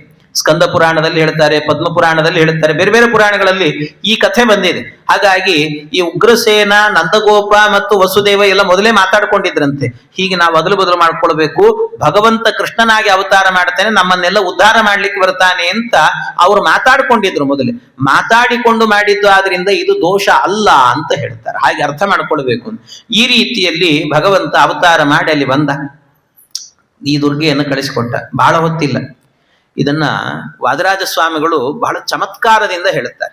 ಭಗವಂತ ಯಾಕೆ ಈ ಪಟ್ಟಣವನ್ನ, ಮಥುರಾ ಪಟ್ಟಣವನ್ನ ಬಿಟ್ಟು ಅಲ್ಲಿಗೆ ಹೋದ? ಕಂಸನಿಗೆ ಹೆದರಿ ಹೋದ್ನ ಅಂತ ಕೇಳಿದ್ರೆ, ಕಂಸನಿಗೆ ಹೆದರಿ ಹೋದದ್ದಲ್ಲ. ಯಾಕೆ ಹೋದದ್ದು ಅಂದ್ರೆ ಅನೇಕ ಕಾರಣ. ಒಂದು ವೇಳೆ ಅಲ್ಲೇ ಇದ್ದ ಅಂದ್ರೆ ಈ ಕಂಸ ಅವತ್ತೇ ಸತ್ತು ಹೋಗ್ತಿದ್ದ. ಅಷ್ಟು ಬೇಗ ಸಾಯಬಾರ್ದು ಈ ಕಂಸ. ಮತ್ತೇನು, ಅವನು ಪಾಪದ ಕೊಡ ಇನ್ನೂ ತುಂಬಬೇಕು, ಪೂರ್ಣ ತುಂಬಿದ ಮೇಲೆ ಕೊಲ್ಲಬೇಕು, ಅದಕ್ಕೋಸ್ಕರ ಹೋದ. ಇನ್ನೊಂದೇನು ಅಂದ್ರೆ ಭಗವಂತ ಈ ಮಥುರಾ ಪಟ್ಟಣದಲ್ಲಿ ಕಂಸ ಪ್ರತಿನಿತ್ಯವೂ ಕೂಡ ದೊಡ್ಡ ಘೋರವಾದ ಅಪರಾಧ ಮಾಡುತ್ತಿದ್ದಂತೆ. ಏನು ಅಂದ್ರೆ ಪ್ರತಿ ನಿತ್ಯವೂ ಕೂಡ ಗೋಹತ್ಯೆ ಮಾಡ್ತಾ ಇದ್ದಂತ ಅವನ ಊರಲ್ಲಿ, ಮಥುರಾ ಪಟ್ಟಣದಲ್ಲಿ ನಿತ್ಯ ಗೋಹತ್ಯೆ. ಭಗವಂತ ಹೇಳಿದ, ಎಲ್ಲಿ ಗೋಹತ್ಯೆ ನಡೆಯುತ್ತೆ ಆ ಊರಲ್ಲಿ ನಾನು ಇರೋದಿಲ್ಲ ಅಂತ ಹೇಳಿದ. ಅದರಿಂದ ಕಟುಕರಿರುವ ಜಾಗದಲ್ಲಿ ಭಗವಂತ ಇರೋದಿಲ್ಲಂತೆ, ಅದರಿಂದ ಅಲ್ಲಿ ಬಿಟ್ಟು ಹೋಗ್ಬಿಡ್ತೇನೆ ಅಂತ ಹೋದ. ಹಾಗೆ ಪರಮಾತ್ಮ ಅದಕ್ಕೋಸ್ಕರ ಮಥುರಾ ಪಟ್ಟಣವನ್ನು ಬಿಟ್ಟು ಹೋದದ್ದು. ಇನ್ನೊಂದೇನು ಅಂದ್ರೆ ಭಗವಂತ ಚಮತ್ಕಾರ, ವಾದಿರಾಜರು ಹೇಳುವಂತಹದ್ದು. ಇನ್ನೊಂದೇನು, ಭಗವಂತ ಹೋದದ್ದು ಯಾಕೆ ಅಂತ ಹೇಳಿದ್ರೆ, ಭಗವಂತನಿಗೆ ಅನ್ನಿಸ್ತಂತೆ ಅಲ್ಲಿ ಲಕ್ಷ್ಮೀದೇವಿ ದುರ್ಗೆಯಾಗಿ ಅವತಾರ ಮಾಡಿದ್ದಾಳೆ. ಈ ದುರ್ಗೆಯಾಗಿ ಅವತಾರ ಮಾಡಿದಾಗ ಭಗವಂತನಿಗೆ ಅನ್ನಿಸ್ತು, ನನ್ನ ಹೆಂಡತಿನ ಬೇಕಾದಷ್ಟು ಸರ್ತಿ ನೋಡಿದ್ದೀನಿ, ನನ್ನ ಜೊತೆಗೆ ಇರ್ತಾಳೆ, ನಾನು ನೋಡಿದ್ದೀನಿ, ಚೆನ್ನಾಗೇ ಇದ್ದಾಳೆ ಪಾಪ. ಆದ್ರೆ ನನ್ನ ಹೆಂಡತಿ ಸಣ್ಣ ಕೂಸಾಗಿ ಅವತಾರ ಮಾಡಿದಾಗ ಹೇಗಿರ್ತಾಳೆ ಅಂತ ನೋಡ್ಬೇಕು ಅನಿಸ್ತಂತೆ ದೇವ್ರಿಗೆ. ಅದಕ್ಕೋಸ್ಕರ ಇಲ್ಲಿ ಬಂದಂತೆ ಇವಾಗ ವಾದರಾಜರ ಚಮತ್ಕಾರ. ಅವಳು ನೋಡ್ಬೇಕು ಅಂತ ಅನಿಸ್ತಂತೆ, ಅದಕ್ಕೋಸ್ಕರ ಬಂದ ಮೇಲೆ ಬಹಳ ಹೊತ್ತು ನೋಡ್ಲಿಲ್ಲ, ಬೇಗ ಕರ್ಕೊಂಡು ಹೋಗು ಅಂದ್ಬಿಟ್ನಂತೆ. ಯಾಕೆ ಹೋಗು ಅಂತ ಹೇಳಿದ ಅಂದ್ರೆ, ಈಗ ಬೇರೆ ಸಂದರ್ಭಗಳಲ್ಲಿ ಲಕ್ಷ್ಮಿ ತನ್ನ ಹೆಂಡತಿ ಆಗಿದ್ಲು, ಈ ದುರ್ಗೆಯಾಗಿ ತನ್ನ ತಂಗಿ ಆಗಿಬಿಟ್ಟಿದ್ದಾಳೆ. ಹಾಗಾಗಿ ತಂಗಿನ ಬಾಳ ಹೊತ್ತು ನೋಡೋ ಹಾಗಿಲ್ಲ, ಆದ್ರಿಂದ ಹೋಗು ಅಂತ ಕಳಿಸ್ಬಿಟ್ನಂತೆ. ಆದ್ರೂ ಒಂದ್ಸರ್ತಿ ಹೆಂಡತಿ ಹೀಗೆ ಅವತಾರ ಮಾಡಿದಾಗ ಹೇಗಿರ್ತಾಳೆ ನೋಡ್ಬೇಕು ಅಂತ ಬಂದಂತೆ. ಇದೆಲ್ಲ ವಾದರಾಜರು ಹೇಳುವ ಚಮತ್ಕಾರಗಳೆಲ್ಲವೂ ಕೂಡ. ಹಾಗೆ ಅದನ್ನು ಕಳಿಸಿಕೊಟ್ಟಾದ ನಂತರ ಭಗವಂತ ಅಲ್ಲಿ ಮಲಗಿದ್ದಾನೆ. ಬೆಳಗಾಯ್ತು. ಬೆಳಗಾದ ಕೂಡ್ಲೇನೆ ಇವಳು ಎದ್ದಿದ್ದಾಳೆ ಯಶೋದೆ, ನೋಡ್ತಾ ಇದ್ದಾಳಂತೆ, ಮಗುವಿನ ಮುಖವನ್ನು ನೋಡಿದ್ಲು. ಮೊದಲು ಬೆಳಿಗ್ಗೆ ಎದ್ದು ಕೂಡ್ಲೇನೆ ಒಂದಷ್ಟು ಮಂಗಳ ದ್ರವ್ಯಗಳನ್ನು ನೋಡಬೇಕು ಅಂತ ಹೇಳ್ತಾರೆ. ಕಪಿಲಾಂ ದರ್ಪಣಂ ಬಾನುಂ ಭಾಗ್ಯವಂತಂಚ ಭೂಪತಿಂ, ಎಲ್ಲ ಕಪಿಲ ಗೋವನ್ನು ನೋಡ್ಬೇಕಂತೆ, ಮತ್ತು ದರ್ಪಣವನ್ನು ನೋಡಬೇಕು ಅಂತೆ, ಅಂದ್ರೆ ಕನ್ನಡಿ ನೋಡ್ಬೇಕಂತೆ, ಹೀಗೆಲ್ಲ ಕೆಲವು ಪದಾರ್ಥಗಳನ್ನು ನೋಡ್ಬೇಕು ಅಂತ. ಹಾಗೆ ಬೆಳಿಗ್ಗೆ ಎದ್ದು ಕನ್ನಡಿ ನೋಡಿದ್ಲಂತೆ. ಎಷ್ಟು ಅಂದ್ರೆ 1000 ಸರ್ತಿ ನೋಡಿದ್ಲಂತೆ ಕನ್ನಡಿಯನ್ನು. ಯಾಕೆ ಅಂದ್ರೆ ಇವಳಿಗೆ ಅನ್ನಿಸ್ತಾ ಇತ್ತಂತೆ, ಈ ಮಗು ನನ್ನ ಹೊಟ್ಟೆಯಲ್ಲಿ ಹುಟ್ಟಿದ್ದ ಅಂತ ಅವಳಿಗೆ ಡೌಟ್.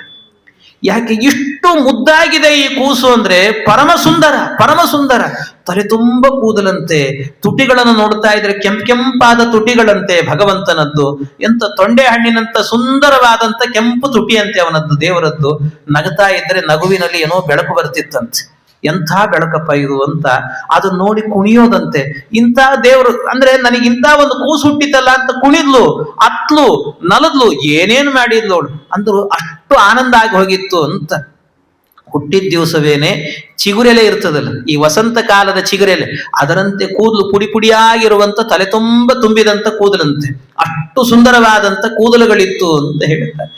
ಬಹುಳ ಚಿಗುರ ಮುಂಗುರುಳು ಎಲೆಯ ಮೃದು ಮಧುರ ಲಾಸ್ಯವದನ, ಮಧುರವಾದ ಸವಿ ಅಧರ ಮೀರಿಹುದು ಹೊಳೆವ ತೊಂಡೆ ಹಣ್ಣ, ಲಲಿತ ವದನದಲ್ಲಿ ಜಗದ ತುಂಬ ನಗೆ ಎಂಬ ಬೆಳಕ ಹರಿಸಿ, ಕುಣಿಸಿ ಅಳಿಸಿ ಆಡಿಸುವ ನಿನ್ನ ನಾನೆನೆವೆ ಮನದಿ ತುತಿಸಿ.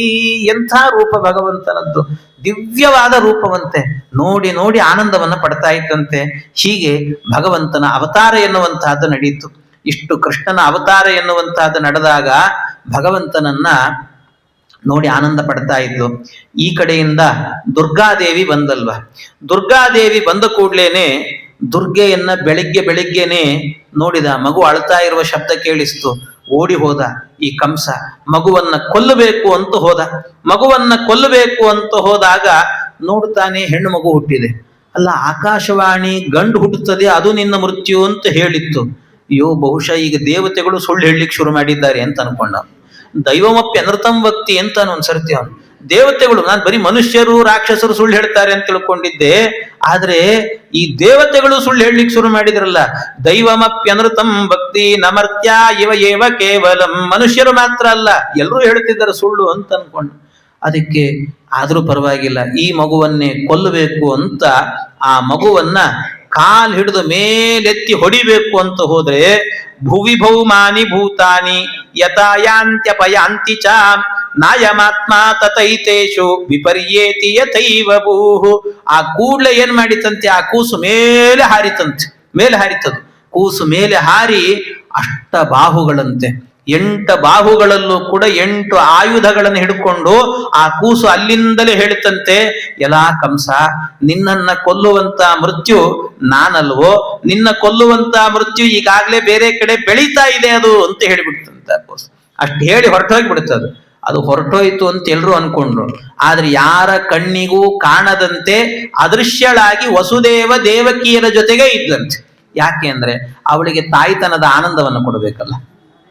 ಅದಕ್ಕೋಸ್ಕರವಾಗಿ ಆ ತಾಯಿತನದ ಆನಂದವನ್ನ ಕೊಡೋದಕ್ಕೋಸ್ಕರ ಆ ದುರ್ಗೆ ಅಲ್ಲೇ ಇದ್ಲು, ಯಾರ ಕಣ್ಣಿಗೂ ಕಾಣಿಸ್ತಿರ್ಲಿಲ್ಲ. ಆ ರೀತಿ ಅದೃಶ್ಯಳಾಗಿ ಇದ್ಲು ಅಂತ ಹೇಳುತ್ತಾರೆ. ಹೀಗೆ ಆಗ ಇವನಿಗೇನಾಯಿತು, ಎಲ್ಲ ನನ್ನನ್ನ ಕೊಲ್ಲುವಂತವನು ಬೇರೆಲ್ಲೋ ಹುಟ್ಟಿದ್ದಾನೆ ಅಂದ್ರೆ, ದುರ್ಗೆ ಇಷ್ಟು ಹೇಳಿದ್ಲು ಬೇರೆ ಕಡೆ ಬೆಳೀತಿದ್ದಾನೆ ಅಂತ. ಆದ್ರೆ ಹೇಳಿದ್ಲು ಬೇರೆ ಕಡೆ ಅಂತ ಇಷ್ಟೇ ಹೇಳಿದ್ಲು, ಅಡ್ರೆಸ್ ಹೇಳಲಿಲ್ಲಲ್ಲ ಅಂತ ಸಮಸ್ಯೆ ಅವನಿಗೆ. ಅದಕ್ಕೇನ್ ಮಾಡೋದು, ಎಲ್ಲಿ ಹುಡುಕೋದೀಗ? ಅದಕ್ಕೆ ವಿಚಾರ ಮಾಡಿದ್ನಂತೆ. ಎಲ್ಲ ದೈತ್ಯರನ್ನು ಕರೆದು ಅವರಿಗೆಲ್ಲ ಹೇಳಿದ್ನಂತೆ, ನೋಡು, ಈಗ ತಾನೇ ಹುಟ್ಟಿದ ಮಕ್ಕಳು ಅಂತ ಎಲ್ಲೆಲ್ಲಿದ್ದಾರೋ ಅವರೆಲ್ಲರ ಸಂಹಾರ ಮಾಡ್ರಿ ಅಂತ. ಎಲ್ಲರ ಸಂಹಾರ ಮಾಡ್ರಿ, ಎಲ್ಲರ ಸಂಹಾರ ಮಾಡಿ ಅಂದಾಗ ಆಯಿತು ಅಂತ ಎಲ್ಲರೂ ಒಂದೊಂದು ಕಡೆಗೆ ಹೋದ್ರು. ವಿಶೇಷವಾಗಿ ಭಗವಂತ ಇರುವ ಜಾಗಕ್ಕೆ ಪೂತನ ಎನ್ನುವಂಥ ರಾಕ್ಷಸಿ ಬಂದಂತೆ. ಪೂತನ, ಆ ಪೂತನ ಅಂದ್ರೆ ಅವಳು ಯಾರು ಅಂದ್ರೆ ಊರ್ವಶಿ. ಊರ್ವಶಿ ಅಂದ್ರೆ ಊರ್ವಶಿ ಹಿಂದೆ ಅವಳೊಂದು ಶಾಪಗ್ರಸ್ತಳಾಗಿ ಈ ರೀತಿ ಅವತಾರವನ್ನು ಮಾಡಿತ್ತು. ಅಂದ್ರೆ ಒಮ್ಮೆ ಏನಾಗಿತ್ತಂತೆ, ಪೂತನಿ ಅಂದ್ರೆ ಈ ಊರ್ವಶಿ ಅವರು ಅಪ್ಸರ ಸ್ತ್ರೀಯರು. ಅಪ್ಸರ ಸ್ತ್ರೀಯರ ನಿಯಮ ಏನು ಅಂದ್ರೆ ಅವರಿಗೆ ನಿಯತ ಪತಿ ಅಂತ ಇರೋದಿಲ್ಲ, ಗಂಡ ಇವನೇ ಅಂತ ಇರೋದಿಲ್ಲ. ಅವ್ರು ಯಾರಾದ್ರೂ ಒಬ್ರು ಬಯಸಿದ್ರು ಅಂದ್ರೆ ಒಬ್ಬರ ಜೊತೆಗಿರ್ತಾರೆ. ಎಷ್ಟು ದಿವಸ ಅವರ ಜೊತೆಗಿರ್ತಾರೋ ಅವರೇ ಅವ್ರ ಗಂಡ ಆಗಿರ್ತಾರೆ. ಆಮೇಲೆ ಅವ್ರನ್ನ ಬಿಟ್ಟು ಇನ್ನೊಂದು ಕಡೆಗೆ ಹೋದ್ರೆ ಅವ್ರು ಇನ್ನೊಬ್ರು ಗಂಡ ಅಷ್ಟೇ. ಆದ್ರೆ ಯಾರ ಜೊತೆಗಿರ್ತಾರೋ ಅವರನ್ನು ಬಿಟ್ಟು ಬೇರೆಯವ್ರ ಕಡೆಗೆ ಹೋಗೋ ಹಾಗಿಲ್ಲ ಅಷ್ಟು ದಿನಗಳ ಕಾಲ. ಅದು ಅಪ್ಸರೆಯರ ನಿಯಮಗಳು ಇವೆಲ್ಲವೂ ಕೂಡ. ಹಾಗೆ ಆ ಕಾಲ ಅಲ್ಲಿ ಅಪ್ಸರೆ ಇವಳು ಕುಬೇರನ ಜೊತೆಗಿದ್ಲು. ಕುಬೇರನ ಜೊತೆಗೆ ಇದ್ದಂತಹ ಇವಳು ಒಮ್ಮೆ ಏನ್ ಮಾಡಿಬಿಡ್ತಾಳೆ, ಒಬ್ಬ ಗಂಧರ್ವನ ಜೊತೆಗೆ ಹೋಗ್ಬಿಡ್ತಾಳೆ. ಅದು ನಿಯಮ, ಇಷ್ಟು ದಿವಸಗಳ ಕಾಲ ಯಾರ ಜೊತೆಗೆ ಹೋಗಬಾರದು. ಅದು ಹೋದದ್ದು ಸಿಟ್ಟು ಬಂತು ಕುಬೇರನಿಗೆ, ನೀನು ರಾಕ್ಷಸಿಯಾಗಿ ಹುಟ್ಟು ಅಂತ ಶಾಪ ಹಾಕಿದ. ಅವಳು ರಾಕ್ಷಸಿ ಆದಳು. ಆಗ ಆ ರಾಕ್ಷಸಿ ಆದದ್ದೇ ಪೂತನಿ ಅಂತ. ಆದರೆ ಒಂದು ನಿಯಮ ಇದೆ, ಆಚಾರ್ಯರ ಮಧ್ವಾಚಾರ್ಯ ಶಾಸ್ತ್ರದಲ್ಲಿ ಅದನ್ನು ಹೇಳುತ್ತಾರೆ. ಯಾರಾದರೂ ನಿಮಗೆ ಪುರಾಣಗಳಲ್ಲಿ ಎಲ್ಲಿಯಾದರೂ ಕೂಡ ದೇವತೆಗಳಿಗೆ ಶಾಪ ಬರ್ತದೆ ರಾಕ್ಷಸರಾಗಿ ಹುಟ್ಟಿ ಅಂತ. ನಿಮಗೆ ಎಷ್ಟು ಕಥೆ ಬೇಕಾದಷ್ಟಿದೆ. ಈ ಜಯ ವಿಜಯ ಇರದ್ದೇ ಕಥೆ ಇಲ್ವಾ, 3 ಬಾರಿ ನೀವು ರಾಕ್ಷಸರಾಗಿ ಹುಟ್ಟಿ ಅಂತ. ಹಾಗಾದ್ರೆ 3 ಬಾರಿ ರಾಕ್ಷಸರಾಗಿ ಹುಟ್ಟಿ ಅಂತಂದ್ರೆ ಏನರ್ಥ? ಹಾಗಾದ್ರೆ ಅವರೇ ರಾಕ್ಷಸರಾದ್ರು ಅಂತ ಅರ್ಥವಾ? ಜಯ ಮತ್ತು ವಿಜಯನೇ ರಾಕ್ಷಸರಾದ್ರ, ಊರ್ವಶಿನೇ ರಾಕ್ಷಸಿ ಆದ್ಲ ಅಂದ್ರೆ ಅಲ್ಲ. ಯಾವತ್ತೂ ಕೂಡ ದೇವತೆಗಳು ರಾಕ್ಷಸರಾಗೋದು ಅಂತ ಇಲ್ವೇ ಇಲ್ಲ. ಇದು ಆಚಾರ್ಯರ ಸಿದ್ಧಾಂತ. ಅಂದ್ರೆ ದೇವತೆಗಳು ರಾಕ್ಷಸರಾಗೋದೇ ಇಲ್ಲ ಅವರು. ಮತ್ತೆ ರಾಕ್ಷಸರಾಗಿ ಅಂದ್ರೆ ಅದರ ಅರ್ಥ ಏನು? ಜಯ ವಿಜಯರಿಬ್ಬರು ಕೂಡ ರಾಕ್ಷಸರಾದ್ರು ಅಂತಂದ್ರೆ ಅರ್ಥ ಏನು ಅಂದ್ರೆ ಅದು ಹಾಗರ್ಥ ಅಲ್ಲ.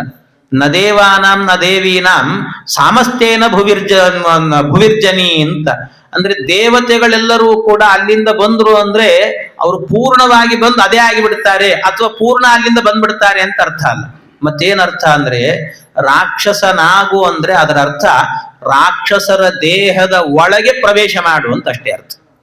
ಅದ್ರ ಒಳಗಿರುವಂತ ಅಂದ್ರೆ ಅದ್ರ ಜೊತೆಗೆ ರಾಕ್ಷಸನ ದೇಹ ಅಂದ್ರೆ ಅದರಲ್ಲಿ ಆಲ್ರೆಡಿ ರಾಕ್ಷಸ ಇರ್ತಾನೆ, ಅವ್ರ ಜೊತೆಗೆ ನೀನು ವಾಸ ಮಾಡು ಅಂತ ಅಷ್ಟೇ ಅರ್ಥ. ಒಂದೇ ದೇಹದಲ್ಲಿ ರಾಕ್ಷಸನೂ ಇರ್ತಾನೆ, ಅವ್ರ ಜೊತೆಗೆ ನೀನು ವಾಸ ಮಾಡು. ಹೀಗೆ ವಾಸ ಮಾಡು ಅನ್ನೋದಿದೆಯಲ್ಲ, ಇದೇ ರಾಕ್ಷಸನಾಗು ಅಂದ್ರೆ. ದೇವತೆಗಳು ರಾಕ್ಷಸರಾಗುವುದು ಅಂದ್ರೆ ಅವರೇ ರಾಕ್ಷಸರಾಗಿ ಬಿಡ್ತಾರೆ ಅಂತ ಅರ್ಥ ಅಲ್ಲ, ರಾಕ್ಷಸರ ದೇಹದಲ್ಲಿ ಹೋಗಿ ವಾಸ ಮಾಡೋದು ಅಂತ ಅರ್ಥ. ಹಾಗೆ ಅದೇ ರೀತಿ ಇಲ್ಲೂ ಕೂಡ ಯಾರಿವಳು ಅಂತಂದ್ರೆ, ಹಿಂದೆ ರಾಮಾವತಾರದ ಕಾಲದಲ್ಲಿ ತಾಟಕ ಅಂತ ಒಬ್ಬಳು ಅಸುರಿ ಇದ್ಲು, ತಾಟಕಿಯನ್ನು. ಆ ತಾಟಕಿಯನ್ನ ಭಗವಂತ ಸಂಹಾರ ಮಾಡಿದ ಮೇಲೆ ಅವಳೇ ಪೂತನೆಯಾಗಿ ಹುಟ್ಟಿದ್ಲು. ಅವಳ ಒಳಗೆ ಊರ್ವಶಿಯ ಪ್ರವೇಶ ಅಷ್ಟೇ. ಅಲ್ಲಿ ಇದೇನು ದೊಡ್ಡ ಶಾಪ ಏನಾಗಾರೆ? ರಾಕ್ಷಸರ ಮಧ್ಯದಲ್ಲಿ ಅಲ್ಲಿ ಆ ದೇಹದಲ್ಲಿ ಇರು ಅಂದ್ರೆ ಶಾಪನ ಇದೊಂದು ಅಂದ್ರೆ ದೊಡ್ಡ ಶಾಪ ಸ್ವಾಮಿ ಇದು ಅಂತಾರೆ. ದೊಡ್ಡ ಶಾಪ ಇದು ಅಂತ. ಯಾಕೆಂದ್ರೆ ರಾಕ್ಷಸರ ದೇಹದಲ್ಲಿ ವಾಸ ಮಾಡೋದು ಅಂದ್ರೆ ಎಷ್ಟು ಸಮಸ್ಯೆ ಇರ್ತದೆ ಹೇಳ್ರಿ, ಹೇಗಿರ್ತದೆ? ಈ ರಾಕ್ಷಸರ ಒಂದೇ ದೇಹ ಬಿಡ್ರಿ, ನಾ ಹೇಳ್ತೀನಿ ಏನು ಅಂದ್ರೆ ರಾಕ್ಷಸರಿರುವ ವಟಾರ ಇರ್ತದಲ್ಲ, ಅಲ್ಲಿ ಬದುಕೋದೇ ಎಷ್ಟು ಕಷ್ಟ ಇರ್ತದೆ. ಅಂಥದ್ರಲ್ಲಿ ಒಂದೇ ದೇಹದಲ್ಲಿ ಇರುವಂದ್ರೆ ಇನ್ ಹೇಗಾಗಿರ್ಬೇಕು ಹೇಳಿ ಅಲ್ವಾ? ಅದರಿಂದಾಗಿ ಬಹಳ ಕಷ್ಟ ಇರ್ತದೆ. ಅಂಥದ್ದನ್ನ ಇವರಿಗೆ ಶಾಪ ಆ ರೀತಿ ಬಂದಿದ್ದು. ಹಾಗೆ ಬಂದದ್ದು ಆದ್ರಿಂದಾಗಿ ಅವಳು ಪೂತನಿಗೆ ಬಂದಿದ್ದಾಳೆ, ಭಗವಂತನ ಬಳಿಗೆ ಬಂದಿದ್ದಾಳೆ. ಆ ಭಗವಂತನ ಬಳಿಗೆ ಬಂದು ಪರಮಾತ್ಮನಿಗೆ ಅದು ಬರುವಾಗ ಏನು ಮಾಡಿದ್ದಂತೆ, ವಿಷವನ್ನ ತನ್ನ ಎದೆಗೆ ಮೆತ್ತಿಕೊಂಡು ಬಂದು ಅದನ್ನು ಉಣ್ಣಿಸಬೇಕು ಅಂತ ಬಂದು ಕೂಡಲೇ ಏನು ಮಾಡಿದ್ಲಂತೆ, ಯಶೋದೆಗೆ ಹೇಳಿದ್ಲಂತೆ. ಎಲ್ಲರೂ ನೋಡಿ ಬೆರಗಾದ್ರು. ಪೂತನೆ ಇದ್ದಲ್ವಾ, ಪೂತನೆ ಇರೋದರಿಂದಾಗಿ ಅವಳಿಗೂ ಒಂದು ಸೌಂದರ್ಯ ಬಂದಿತ್ತಂತೆ. ಒಳ್ಳೆ ಬರುವಾಗ ಎಷ್ಟು ಲಕ್ಷಣವಾಗಿ ಬಂದಿದ್ಲು ಅಂತೀರಿ. ಬರ್ಬೇಕಾದ್ರೆ ಉದ್ದು ಕುಂಕುಮ ಹಚ್ಚಿದ್ದಂತೆ, ಕೈ ತುಂಬ ಬಳೆ ಹಾಕಿದ್ದಂತೆ, ಮೂಗುತಿ ಕಿವಿ ಓಲೆ ಎಲ್ಲ ಇಟ್ಟುಕೊಂಡು ಕಚ್ಚೆ ಹಾಕೊಂಡು ಬಂದಿದ್ದಂತೆ ಬರ್ಬೇಕಾದ್ರೆ. ಆದ್ರೆ ಕಚ್ಚೆ ಹಾಕೊಂಡು ಮಾರು ಹೋಗ್ಬಿಡ್ಬಾರ್ದು ಮತ್ತಂತವ್ರಿಗೆಲ್ಲ ದೀರ್ಘದಂಡ ನಮಸ್ಕಾರ ಮಾಡಿಬಿಡ್ತಾರೆ ಕೆಲವರು. ಯಾವತ್ತೂ ಕೂಡ ಏನಂತಾರಲ್ಲ, ಆಕಾರವನ್ನ ನೋಡಿ ಬೆರಗಾಗಿ ಬಿಡಬಾರ್ದು. ಅದಕ್ಕೆ ಆಕಾರ ನೋಡಿ ಅದು ಏನಂತಾರೆ, ಯಾವಾಗ್ಲೂ ಕೂಡ ಗುಣವನ್ನ ನೋಡ್ಬೇಕಂತೆ. ಒಬ್ಬ ವ್ಯಕ್ತಿಯ ಗುಣವನ್ನ ನೋಡಿ ಅವನನ್ನು ಅಳಿಬೇಕು, ಆಕೃತಿಯನ್ನ ನೋಡಿ ಅಲ್ಲ ಅಂತ. ಇದನ್ನು ವಾದರಾಜ ಸ್ವಾಮಿಗಳು ಯುಕ್ತಿ ಮಲ್ಲಿಕಾ ಗ್ರಂಥದಲ್ಲಿ ಹೇಳ್ತಾರೆ. ಯುಕ್ತಿ ಮಲ್ಲಿಕೆಯಲ್ಲಿ ಹೇಳುವಾಗ ಇದೇ ಮಾತನ್ನು ಹೇಳ್ತಾರೆ ಅವರು. ಯಾವತ್ತೂ ಕೂಡ ನಾಕಾರೇಣ ಧನೇನವ ಮಹತ್ವಂಚ ಗುಣೇನೈವ ನಾಕಾರೇಣ ಧನೇನವ. ವಾದರಾಜಸ್ವಾಮಿಗಳು ನಾಕಾರೇಣ ಆಕಾರವನ್ನ ನೋಡಿ, ಯಾರೋ ಒಬ್ರು ನೋಡ್ಲಿಕ್ಕೆ ದೊಡ್ಡ ಹೊಟ್ಟೆ ಇಟ್ಕೊಂಡಿದ್ದಾರೆ, ನಾಮ ದೊಡ್ಡ ದೊಡ್ಡದು ಹಚ್ಚಿಕೊಂಡಿದ್ದಾರೆ, ಬಹಳ ಚೆನ್ನಾಗಿ ದೊಡ್ಡ ಜುಟ್ಟು ಬಿಟ್ಟಿದ್ದಾರೆ, ದೊಡ್ಡ ನಮಸ್ಕಾರ ಮಾಡ್ರಿ, ಇಂಥ ಬ್ರಾಹ್ಮಣರು ಸಿಗ್ತಾರೇನ್ರಿ? ಅಲ್ಲ. ನೀವ್ ಹ್ಯಾಕ್ ತೀರ್ಮಾನ ಮಾಡಬೇಕು ಅಂದ್ರೆ ನಾಮದಿಂದ, ಆಕಾರೇಣ, ಅಥವಾ ಅವನಲ್ಲಿ ದುಡ್ಡಿದೆ ಅಂತ ತೀರ್ಮಾನ ಮಾಡಬೇಡಿ. ಮತ್ತೇನು? ಮಹತ್ವಂಚ ಗುಣೇನೈವ. ಗುಣೇನೈವ, ಗುಣ ಅಂದ್ರೆ ಯಾವುದು? ಜ್ಞಾನವೇ ಗುಣ ಅಂತ ಹೇಳ್ತಾರೆ. ಜ್ಞಾನ, ಅವನ ಜ್ಞಾನ ಎಷ್ಟಿದೆ, ಅವನು ಎಷ್ಟು ಭಾಗವತ ತಿಳಿದಿದ್ದಾನೆ, ಎಷ್ಟು ಶಾಸ್ತ್ರ ತಿಳಿದಿದ್ದಾನೆ, ಅವನ ಜ್ಞಾನ ಯಾವ ಮಟ್ಟದ್ದು, ಅದನ್ನ ತಿಳಿದು ಅವನಿಗೆ ಮಹತ್ವವನ್ನು ಕೊಡುವಂತ ಆ ರೀತಿ ಹಿಡ್ಕೊ. ಹಾಗೆ ಇಲ್ಲೂ ಕೂಡ ಏನಾಯ್ತು ಅಂದ್ರೆ, ಇವಳು ವೇಷ ಹಾಕೊಂಡ್ ಬಂದು ಕೂಡ್ಲೇನೆ ಆ ವೇಷ ನೋಡಿ ಬೆರಗಾಗಿ ಬಿಟ್ಲಿ ಇವಳು. ಅಲ್ಲಿ ಹೇಳಿದ್ಲು, ಇವಳು ಯಾರೋ ದೇವಲೋಕದಿಂದ ಬಂದವಳು, ಇವಳು ಎದೆ ಹಾಲನ್ನು ಕುಡಿದ್ರೆ ಮಕ್ಕಳು ಒಳ್ಳೆ ಸ್ಫುರದ್ರೂಪಿ ಆಗ್ತಾರೆ ಅಂತ ಹೇಳಿಬಿಟ್ಟಿದ್ರಂತೆ. ಅದಕ್ಕೆ ಸರಿ ಅಂತ ಯಶೋದೇನು ಕೂಡ ತನ್ನ ಮಗುವನ್ನು ಎತ್ತಿ ಕೊಟ್ಬಿಟ್ಲಂತೆ, ಮಾರು ಹೋಗಿ ಕೊಟ್ಬಿಟ್ಲು. ಎತ್ಕೊಂಡು ಹೋಗಿದನ್ನ ಅಂತ ಆಯ್ತು, ಹಾಲು ಉಣಿಸ್ತೇನೆ ಅಂತ ಕರ್ಕೊಂಡು ಹೋಗಿಬಿಟ್ಲು. ಅಂದ್ರೆ ನಿಮ್ಮ ಜೀವನದಲ್ಲೂ ಕೂಡ ಇಂಥವ್ರು ಬರ್ತಿರ್ತಾರೆ, ಅದಕ್ಕೆಲ್ಲ ಮಾರು ಹೋಗ್ಬೇಡ್ರಿ. ಯಾಕೆ ಅಂದ್ರೆ ಇವರೆಲ್ಲ ಪೂತನೆಯರು ಅಂತ ಚಿಂತನೆ ಮಾಡಬೇಕಂತ.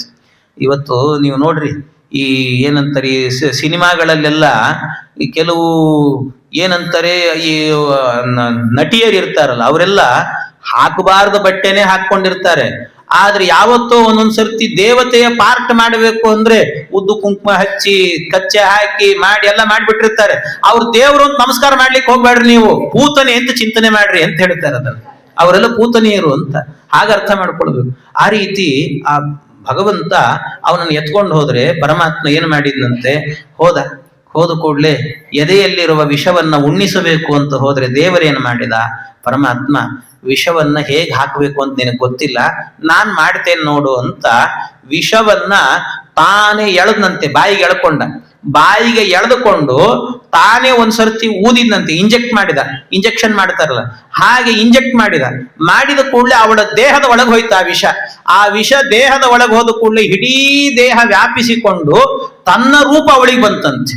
ಆ ಪೂತನೆ ತನ್ನ ದೇಹವನ್ನ ಪಡ್ಕೊಂಡು ಒಂದ್ಸರ್ತಿ ಕೂಗಿ ಅಯ್ಯೋ ಅಂತ ಕೂಗಿ ಕೆಳಗೆ ಬಿದ್ದಂತೆ. ಕೆಳಗೆ ಬಿದ್ದು ಕೂಡ್ಲೇನೆ ನೋಡ್ತಾರೆ, ದೊಡ್ಡ ದೇಹ ಬಿದ್ದು ಹೋಗಿದೆ ಅಂತೆ. ಎಷ್ಟು ದೊಡ್ಡ ದೇಹ ಅಂತಂದ್ರೆ ಅವಳದ್ದು ಭಾರಿ ದೊಡ್ಡ ದೇಹ.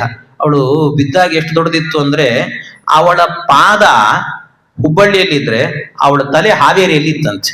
ಅರ್ಥ ಮಾಡ್ಕೊಡ್ರಿ ಅವಳ ದೇಹ ಎಷ್ಟು ಗಾತ್ರ ಇತ್ತು ಅಂತ ಅರ್ಥ ಮಾಡ್ಕೊಡ್ರಿ. ಅಷ್ಟು ದೊಡ್ಡ ದೇಹದಿಂದ ಕೆಳಗೆ ಬಿದ್ದಂತೆ. ಆಗ ಈ ನಂದಗೋಪ ಏನ್ ಮಾಡಿದ್ದ ಅಂದ್ರೆ, ಈ ಕಂಸನಿಗೆ ಟ್ಯಾಕ್ಸ್ ಕಟ್ಟಬೇಕು ಅಂತ ಹೋಗಿದ್ನಂತೆ.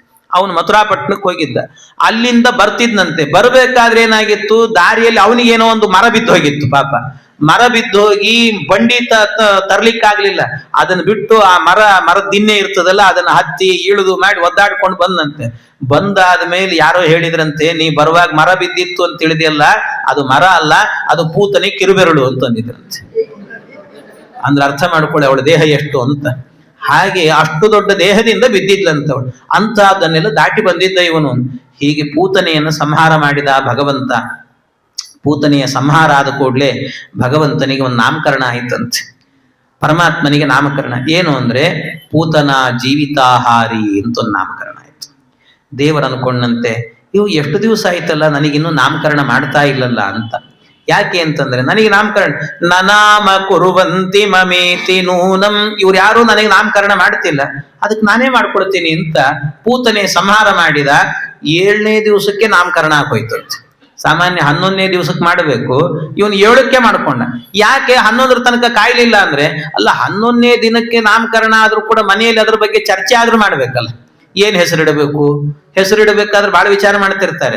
2 ಅಕ್ಷರ ಇರಬೇಕು, 3 ಅಕ್ಷರ ಇದ್ರೂ ಕೂಡ ಅರ್ಧ ಮಾಡಿ ಹೇಳಲಿಕ್ಕೆ ಬರಬಾರ್ದು, 4 ಅಕ್ಷರ ಇರಬೇಕು, ಅದನ್ನ ಹಂಗಿಂಗ್ ಹೇಳಬಾರ್ದು.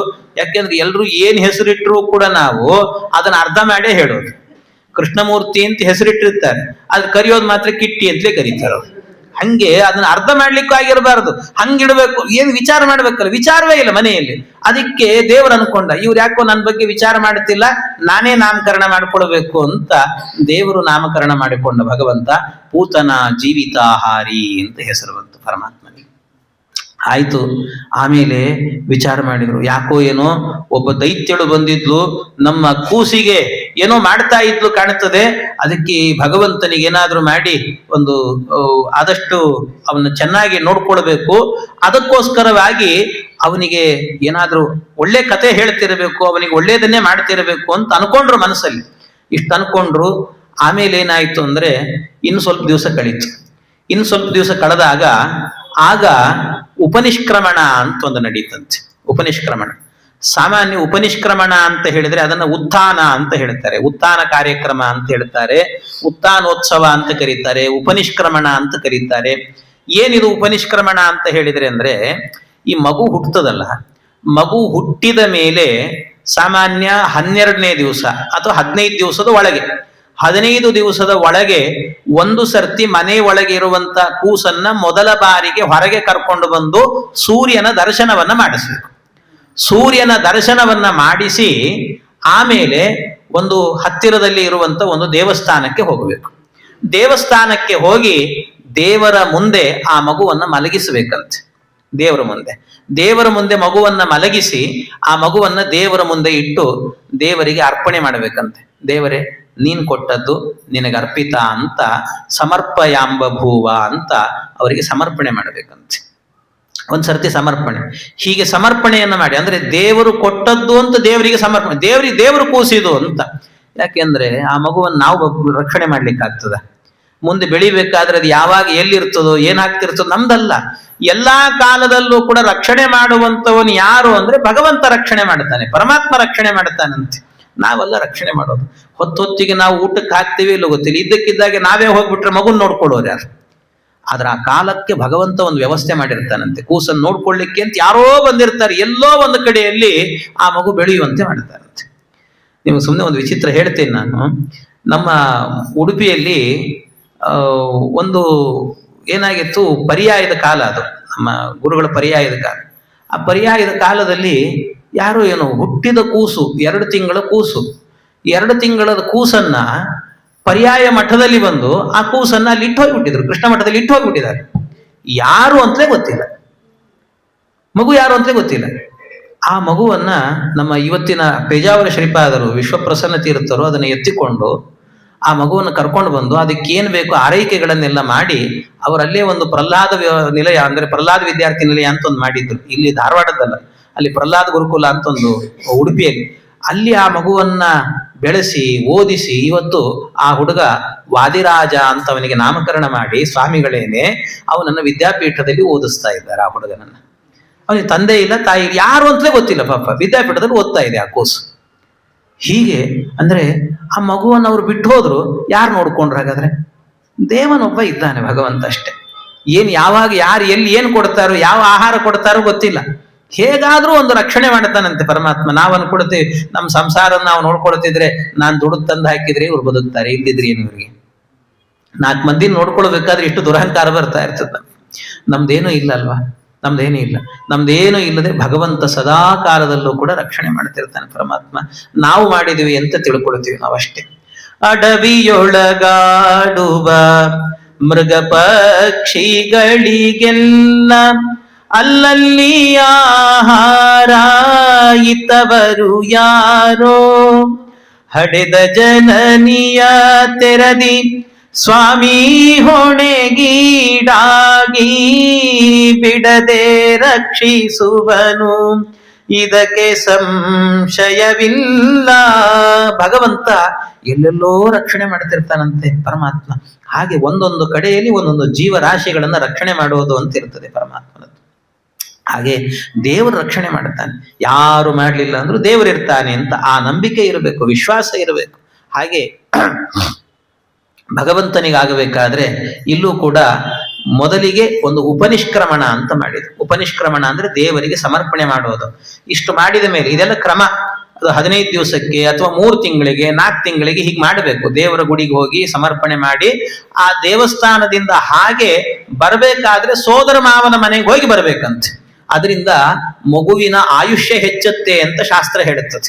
ಹಾಗೆಲ್ಲ ಇದು ಕ್ರಮ, ಆ ರೀತಿಯಲ್ಲಿ ಮಾಡಬೇಕು. ಅಂಥದ್ದನ್ನ ಭಗವಂತನಿಗೆ ಮಾಡಿದ್ರಂತೆ. ದೇವರಿಗೆ ಮಾಡಿ ಅವನಿಗೆ ಇದನ್ನೆಲ್ಲ ಅಂದ್ರೆ ಮಾಡಿ ಆದ ನಂತರ ಮನೆ ಕರ್ಕೊಂಬಂದ್ರು. ಕೆಲವೇ ದಿವಸಕ್ಕೇನೆ ಏನಾಯ್ತಂತೆ, 4 ತಿಂಗಳಾಗಿತ್ತು. 4ನೇ ತಿಂಗಳಿಗೆ ಇನ್ನೊಬ್ಬ ರಾಕ್ಷಸ ಬಂದ, ತೃಣಾವರ್ತ ಅಂತ ಹೆಸರು ಅವನು. ಆ ತೃಣಾವರ್ತ ಅವನೇನು ಅಂದ್ರೆ ಗಾಳಿ ರೂಪದಲ್ಲಿ ಬಂದಂತೆ, ಗಾಳಿ ರೂಪ. ಆ ಗಾಳಿ ರೂಪದಲ್ಲಿ ಬಂದು ನೋಡಿದ, ಆ ಗಾಳಿ ರೂಪದಲ್ಲಿ ಸುಂಟ್ರ ಗಾಳಿಯಂತೆ ಬಂದು ಮಲಗಿದ ಕೂಸನ್ನ ಸುಂಯಂತ ಮೇಲೆ ಎತ್ಕೊಂಡು ಹೋದ. ಮೇಲೆ ಎತ್ಕೊಂಡು ಹೋಗಿ ಮೇಲಿಂದ ಕೆಳಗೆ ಹಾಕಿ ಕೊಲ್ಲಬೇಕು ಅಂತ ಅನ್ಕೊಂಡ್ರೆ ಮೇಲೆ ಹೋಗೋ ತನಕ ಸಾಸಿವೆ ಕಾಳಿನಂತೆ ಇದ್ದ ಭಗವಂತ. ಮೇಲೆ ಹೋದ ಕೂಡಲೇ ಪರ್ವತ ಗಾತ್ರದ ಭಾರ ಆದಂತೆ. ಈ ತೃಣಾವರ್ತನಿಗೆ ತಡಿಲಿಕ್ಕಾಗ್ಲಿಲ್ಲ. ಅಯ್ಯೋ ಈ ಭಾರ ತಡಿಲಿಕ್ಕಾಗಲ್ಲ ಅಂತ ತಾನೇ ಮೇಲಿಂದ ಕೆಳಗೆ ಬಿದ್ದ. ಅಯೋಗ್ಯ ಕಾಮಸ್ಯ ಕಥಂ ನ ಪಾತಃ. ವಾದರಾಜರು ಹೇಳ್ತಾರೆ, ಇವನು ಅಯೋಗ್ಯ, ಅವನಿಗೆ ಅದೇ ಆಗಬೇಕಾಗಿರುವಂತಹದ್ದು, ಅಯೋಗ್ಯವನ್ನ ಕಾಮಿಸಿದ, ಆದ್ರಿಂದ ಪತನ ಆಯ್ತವನಿಗೆ ಅಂತ. ಹೀಗೆ ಅವನು ಮೇಲಿಂದ ಕೆಳಗೆ ಬಿದ್ದ. ಕೆಳಗೆ ಬಿದ್ದ ಕೂಡಲೇ ಅವನ ದೇಹ ತುಂಡಾಯಿತಂತೆ. ಆಗ ಭಗವಂತನಿಗೆ ಇನ್ನೊಂದು ನಾಮಕರಣ ಆಯಿತು, ತೃಣೀಕೃತ ತೃಣಾವರ್ತ ಅಂತ ಹೆಸರು ಬಂತಂತೆ. ತೃಣೀಕೃತ ತೃಣಾವರ್ತ. ಆಮೇಲೆ ತೃಣೀಕೃತ ತೃಣಾವರ್ತ ಅಂತ ಹೆಸರು ಬಂದಾದ ನಂತರ ಭಗವಂತನಿಗೆ ಮತ್ತೆ ಕೆಲವು ದಿವಸ ಕಳೀತು. ಮತ್ತೆ ಕೆಲವು ದಿವಸ ಕಳೆದಾಗ ಆಗ ಏನಾಗಿತ್ತು, ಸುಮಾರು ದಿನಗಳು ಕಳೆದಿದೆ ಅಂತ 5 ತಿಂಗಳು ಆಗ್ತಾ ಬಂತು. 5 ತಿಂಗಳಾಗ್ತಾ ಇದ್ದಂತೆ ದೇವರಿಗೆ ಏನಾಯ್ತಂತೆ, ಯಶೋದೆಗೆ ಅನ್ನಿಸ್ತು, ಬಹಳ ದಿವಸ ಆಗಿದೆ, ನಾನು ಮನೆಯಲ್ಲೇ ಸ್ನಾನ ಮಾಡ್ತಿದ್ದೀನಿ, ಬಾಣಂತನ ಸಾಕಿನ ಬಿಸಿನೀರು ಮಾಡಿದ್ದು, ಯಮುನಾ ಸ್ನಾನ ಮಾಡಬೇಕು ಅಂತ ಅನ್ನಿಸ್ತು. ಯಮುನಾ ಸ್ನಾನಕ್ಕೋಸ್ಕರ ಬಂಡಿ ಕಟ್ಕೊಂಡು ಹೋದ್ಲಂತೆ. ಯಮುನಾ ತೀರಕ್ಕೆ ಹೋದ್ಲು. ಯಮುನಾ ತೀರಕ್ಕೆ ಹೋಗಿ ಕೂಸನ್ನ ಬಂಡಿಗೇನೆ ಒಂದು ತೊಟ್ಲು ಕಟ್ಟಿ ಅಲ್ಲೇ ಮಲಗಿಸಿದ್ಲಂತೆ ತೂಗಿ. ಇವಳು ಸ್ನಾನಕ್ಕೆ ಅಂತ ಹೋದವಳು ತುಂಬಾ ಹೊತ್ತು ಬರಲಿಲ್ಲ. ಮತ್ತೆ ಹೆಣ್ಮಕ್ಳು ಸ್ನಾನ ಸ್ವಲ್ಪ ಲೇಟ್ ಆಗ್ತದೆ, ಹಾಗೆ ನಿಧಾನವಾಗಿ ಬಂದು ಅವಳು ಬರೋದ್ರೊಳಗೆ ಇಲ್ಲೇನಾಗಿತ್ತು, ಬಂಡಿ ರೂಪದಲ್ಲೇ ಒಬ್ಬ ಅಸುರ ಬಂದಿದ್ದ, ಶಕಟಾಸುರ ಅಂತ ಹೆಸರು. ಆ ಶಕಟಾಸುರನನ್ನು ಕೂಡ ಭಗವಂತ ತನ್ನ ಪುಟ್ಟ ಪಾದದಿಂದ ಒದ್ದು ಇಡೀ ಬಂಡಿ ಪುಡಿ ಪುಡಿ ಮಾಡಿ ಅವನ ಸಂಹಾರ ಮಾಡಿಬಿಟ್ಟಿದ್ದಂತೆ ಭಗವಂತ. ಕೊನೆಗೆ ನಂದಗೋಪ ಬಂದು ನೋಡ್ತಾನೆ, ಬಂಡಿ ಎಲ್ಲ ಪುಡಿ ಪುಡಿ ಆಗಿದೆ, ಶಕಟಾಸುರ ಸತ್ತಿದ್ದಾನೆ. ಆಗ ನಿಧಾನ ನಡ್ಕೊಂಡ್ ಬರ್ತಿದ್ದಾಳೆ ಈ ಯಶೋದೆ. ನೋಡಿದೆ, ನೀ ಹೆಣ್ಮಕ್ಳೇ ಹೀಗೆ ಸ್ನಾನಕ್ಕೆ ಹೋದ್ರೆ ಬೇಗ ಬರುದಿಲ್ಲ ನೀವು ಅಂತ ಒಂದ್ ಸರ್ತಿ ಬೈದ್ನಂತೆ. ಅದು ಏನ್ ಅನ್ನೋ ಏನ್ ಕತ್ತೇನೋ, ಆವತ್ತಿನಿಂದ ಎಲ್ಲಾ ಹೆಣ್ಮಕ್ಳು ಅದನ್ನ ಪಾಲನೆ ಮಾಡ್ತಿದ್ದಾರೆ. ಹಾಗೆ ಆ ರೀತಿಯಲ್ಲಿ ಅಂತೂ ಇದೆಲ್ಲ ಆದ ನಂತರ ಆಗ ಇನ್ನೊಂದು ನಾಮಕರಣ ದೇವರಿಗೆ, ಶಕಟಾಸುರ ಭಂಜನ ಅಂತ ಹೆಸರು ಬಂತಂತೆ ದೇವರಿಗೆ, ಶಕಟಾಸುರ ಭಂಜನ.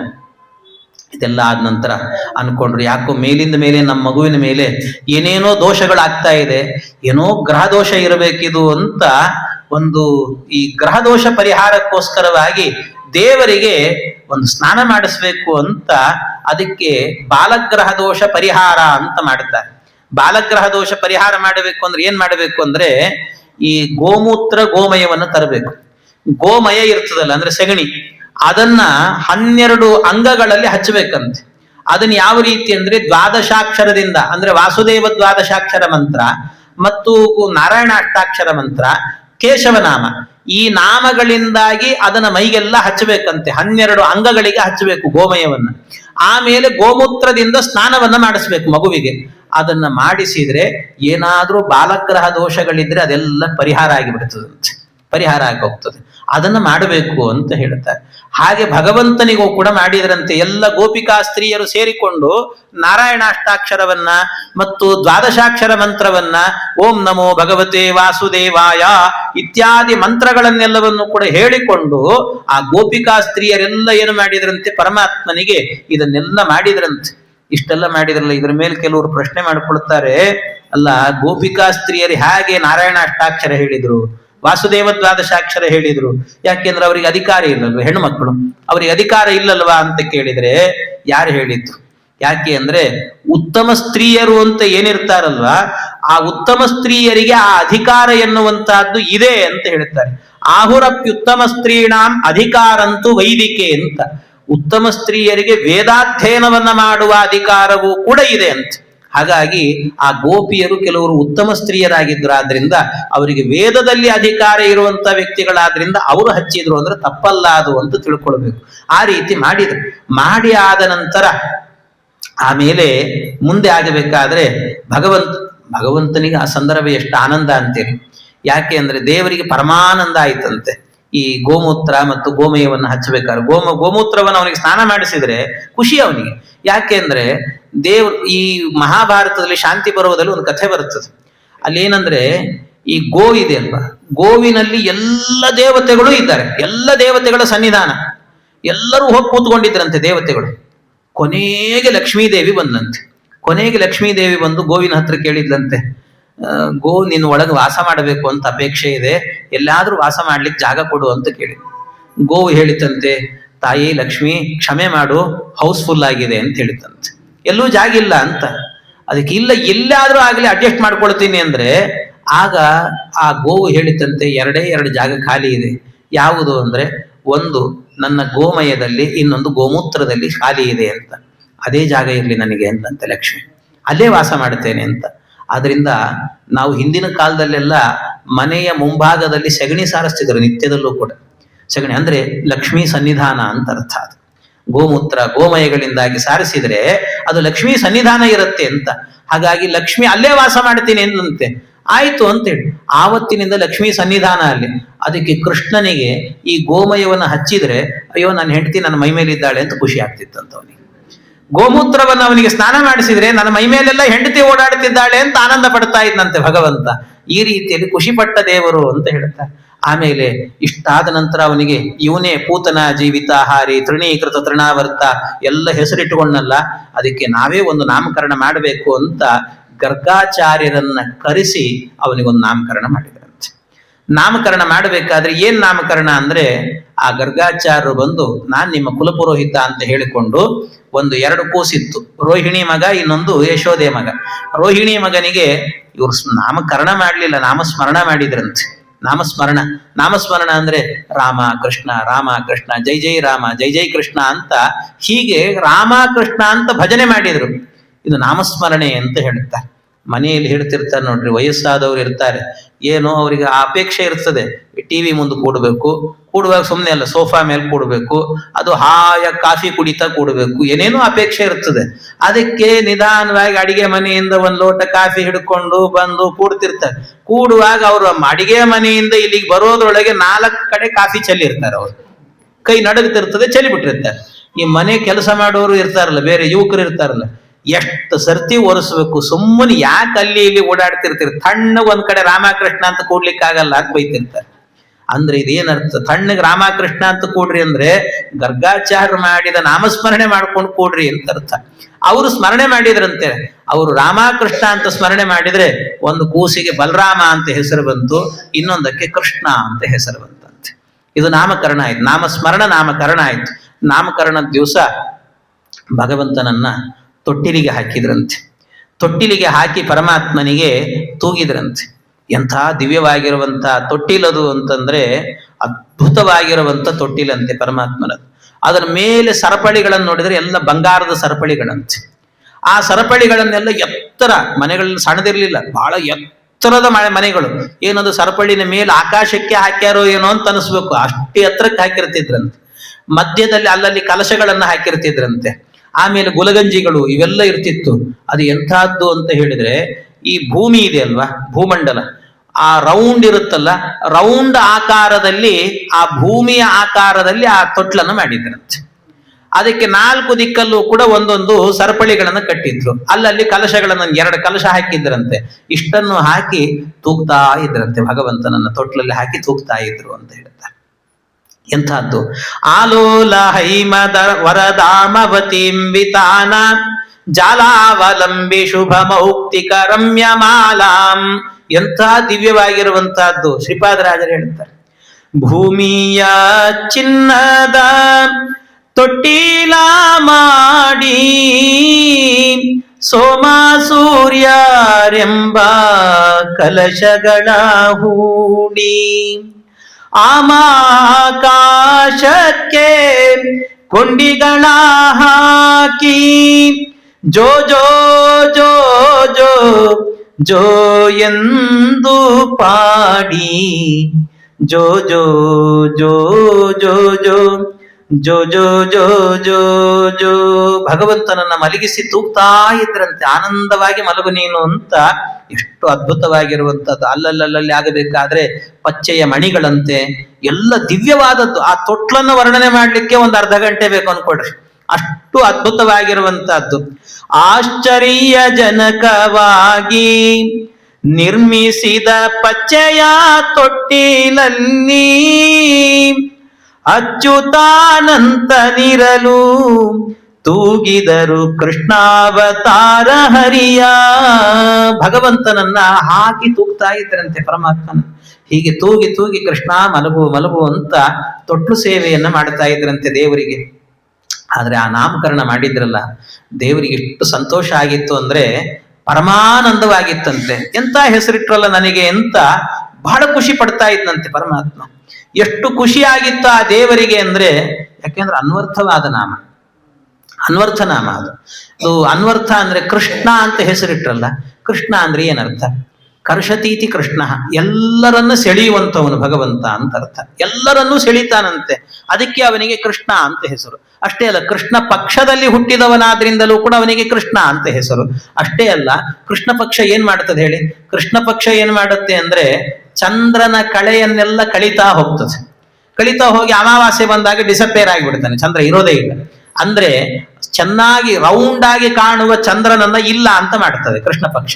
ಹಾಗೆ ಇವನು ಕೂಡ ಮಾಡ್ತಾನಂತೆ. ಏನದು ಅಂದ್ರೆ ರಾಕ್ಷಸರ ಹೆಂಡಂದಿರ ಹಣೆಯಲ್ಲಿರುವ ಚಂದ್ರನನ್ನ ತೆಗಿತಾನೆ ಅವನು. ಅಂದ್ರೆ ರಾಕ್ಷಸರನ್ನ ಕೊಲ್ತಾನೆ, ಅವ್ರನ್ನೆಲ್ಲ ವಿಧವೆಯನ್ನ ಮಾಡ್ತಾನೆ ಅಂತ ಅರ್ಥ. ಹೀಗೆ ರಾಕ್ಷಸರ ಸಂಹಾರ ಮಾಡ್ತಾನೆ, ಆದ್ರಿಂದಲೂ ಕೃಷ್ಣ ಅಂತ. ಈ ರೀತಿ ಅನೇಕ ಅರ್ಥದಲ್ಲಿ ಈ ಕೃಷ್ಣ ಎನ್ನುವಂತಹ ಹೆಸರು ಬಹಳ ಸಾರ್ಥಕವಾಗಿರುವಂತಹದ್ದು ಅಂತ. ಸಂಕರ್ಷ ಎಲ್ಲವನ್ನ ಎಳಿತದದು ಅಂತ. ಅದು ಕರ್ಷ ನೋಡ, ಸಂಕರ್ಷ ನೋಡ, ಹೀಗಾಗಿ ಕೃಷ್ಣ ನೋಡ. ಅದು ಕೃಷ್ಣ ವರ್ಣ, ಸುಪ್ರಭಾ ಪೂರ್ಣ, ಪರಿಪೂರ್ಣ ಕೃಷ್ಣ ನೋಡ. ಚೆನ್ನಿಗರ ಚೆನ್ನ, ಚೆಲುಗಾರ ನನ್ನ, ಶ್ರೀಕೃಷ್ಣ ನನ್ನ ನೋಡ. ಜಡ ಜೀವರನ್ನು ಸೆಳೆದಿರಿಸಿಕೊಂಡ, ಸೆಳೆ ಮಿಂಚು ಕೃಷ್ಣ ನೋಡ. ಎಲ್ಲರನ್ನ ಸೆಳೆಯುವ ರೂಪ ಇದು ಭಗವಂತನದ್ದು ಅಂತ ಎಷ್ಟು ರೀತಿ ಹೇಳ್ಬೇಕ್ರಿ. ಸಚ್ಚಿದಾನಂದ ಆನಂದ ಕಂದ, ಗೋವಿಂದನಾಗಿ ಬಂದ. ಗೋವಳರ ಸೆಳೆದ, ಗೋವುಗಳ ಸೆಳೆದ, ಗೋಪಾಲನಾಗಿ ನಿಂದ.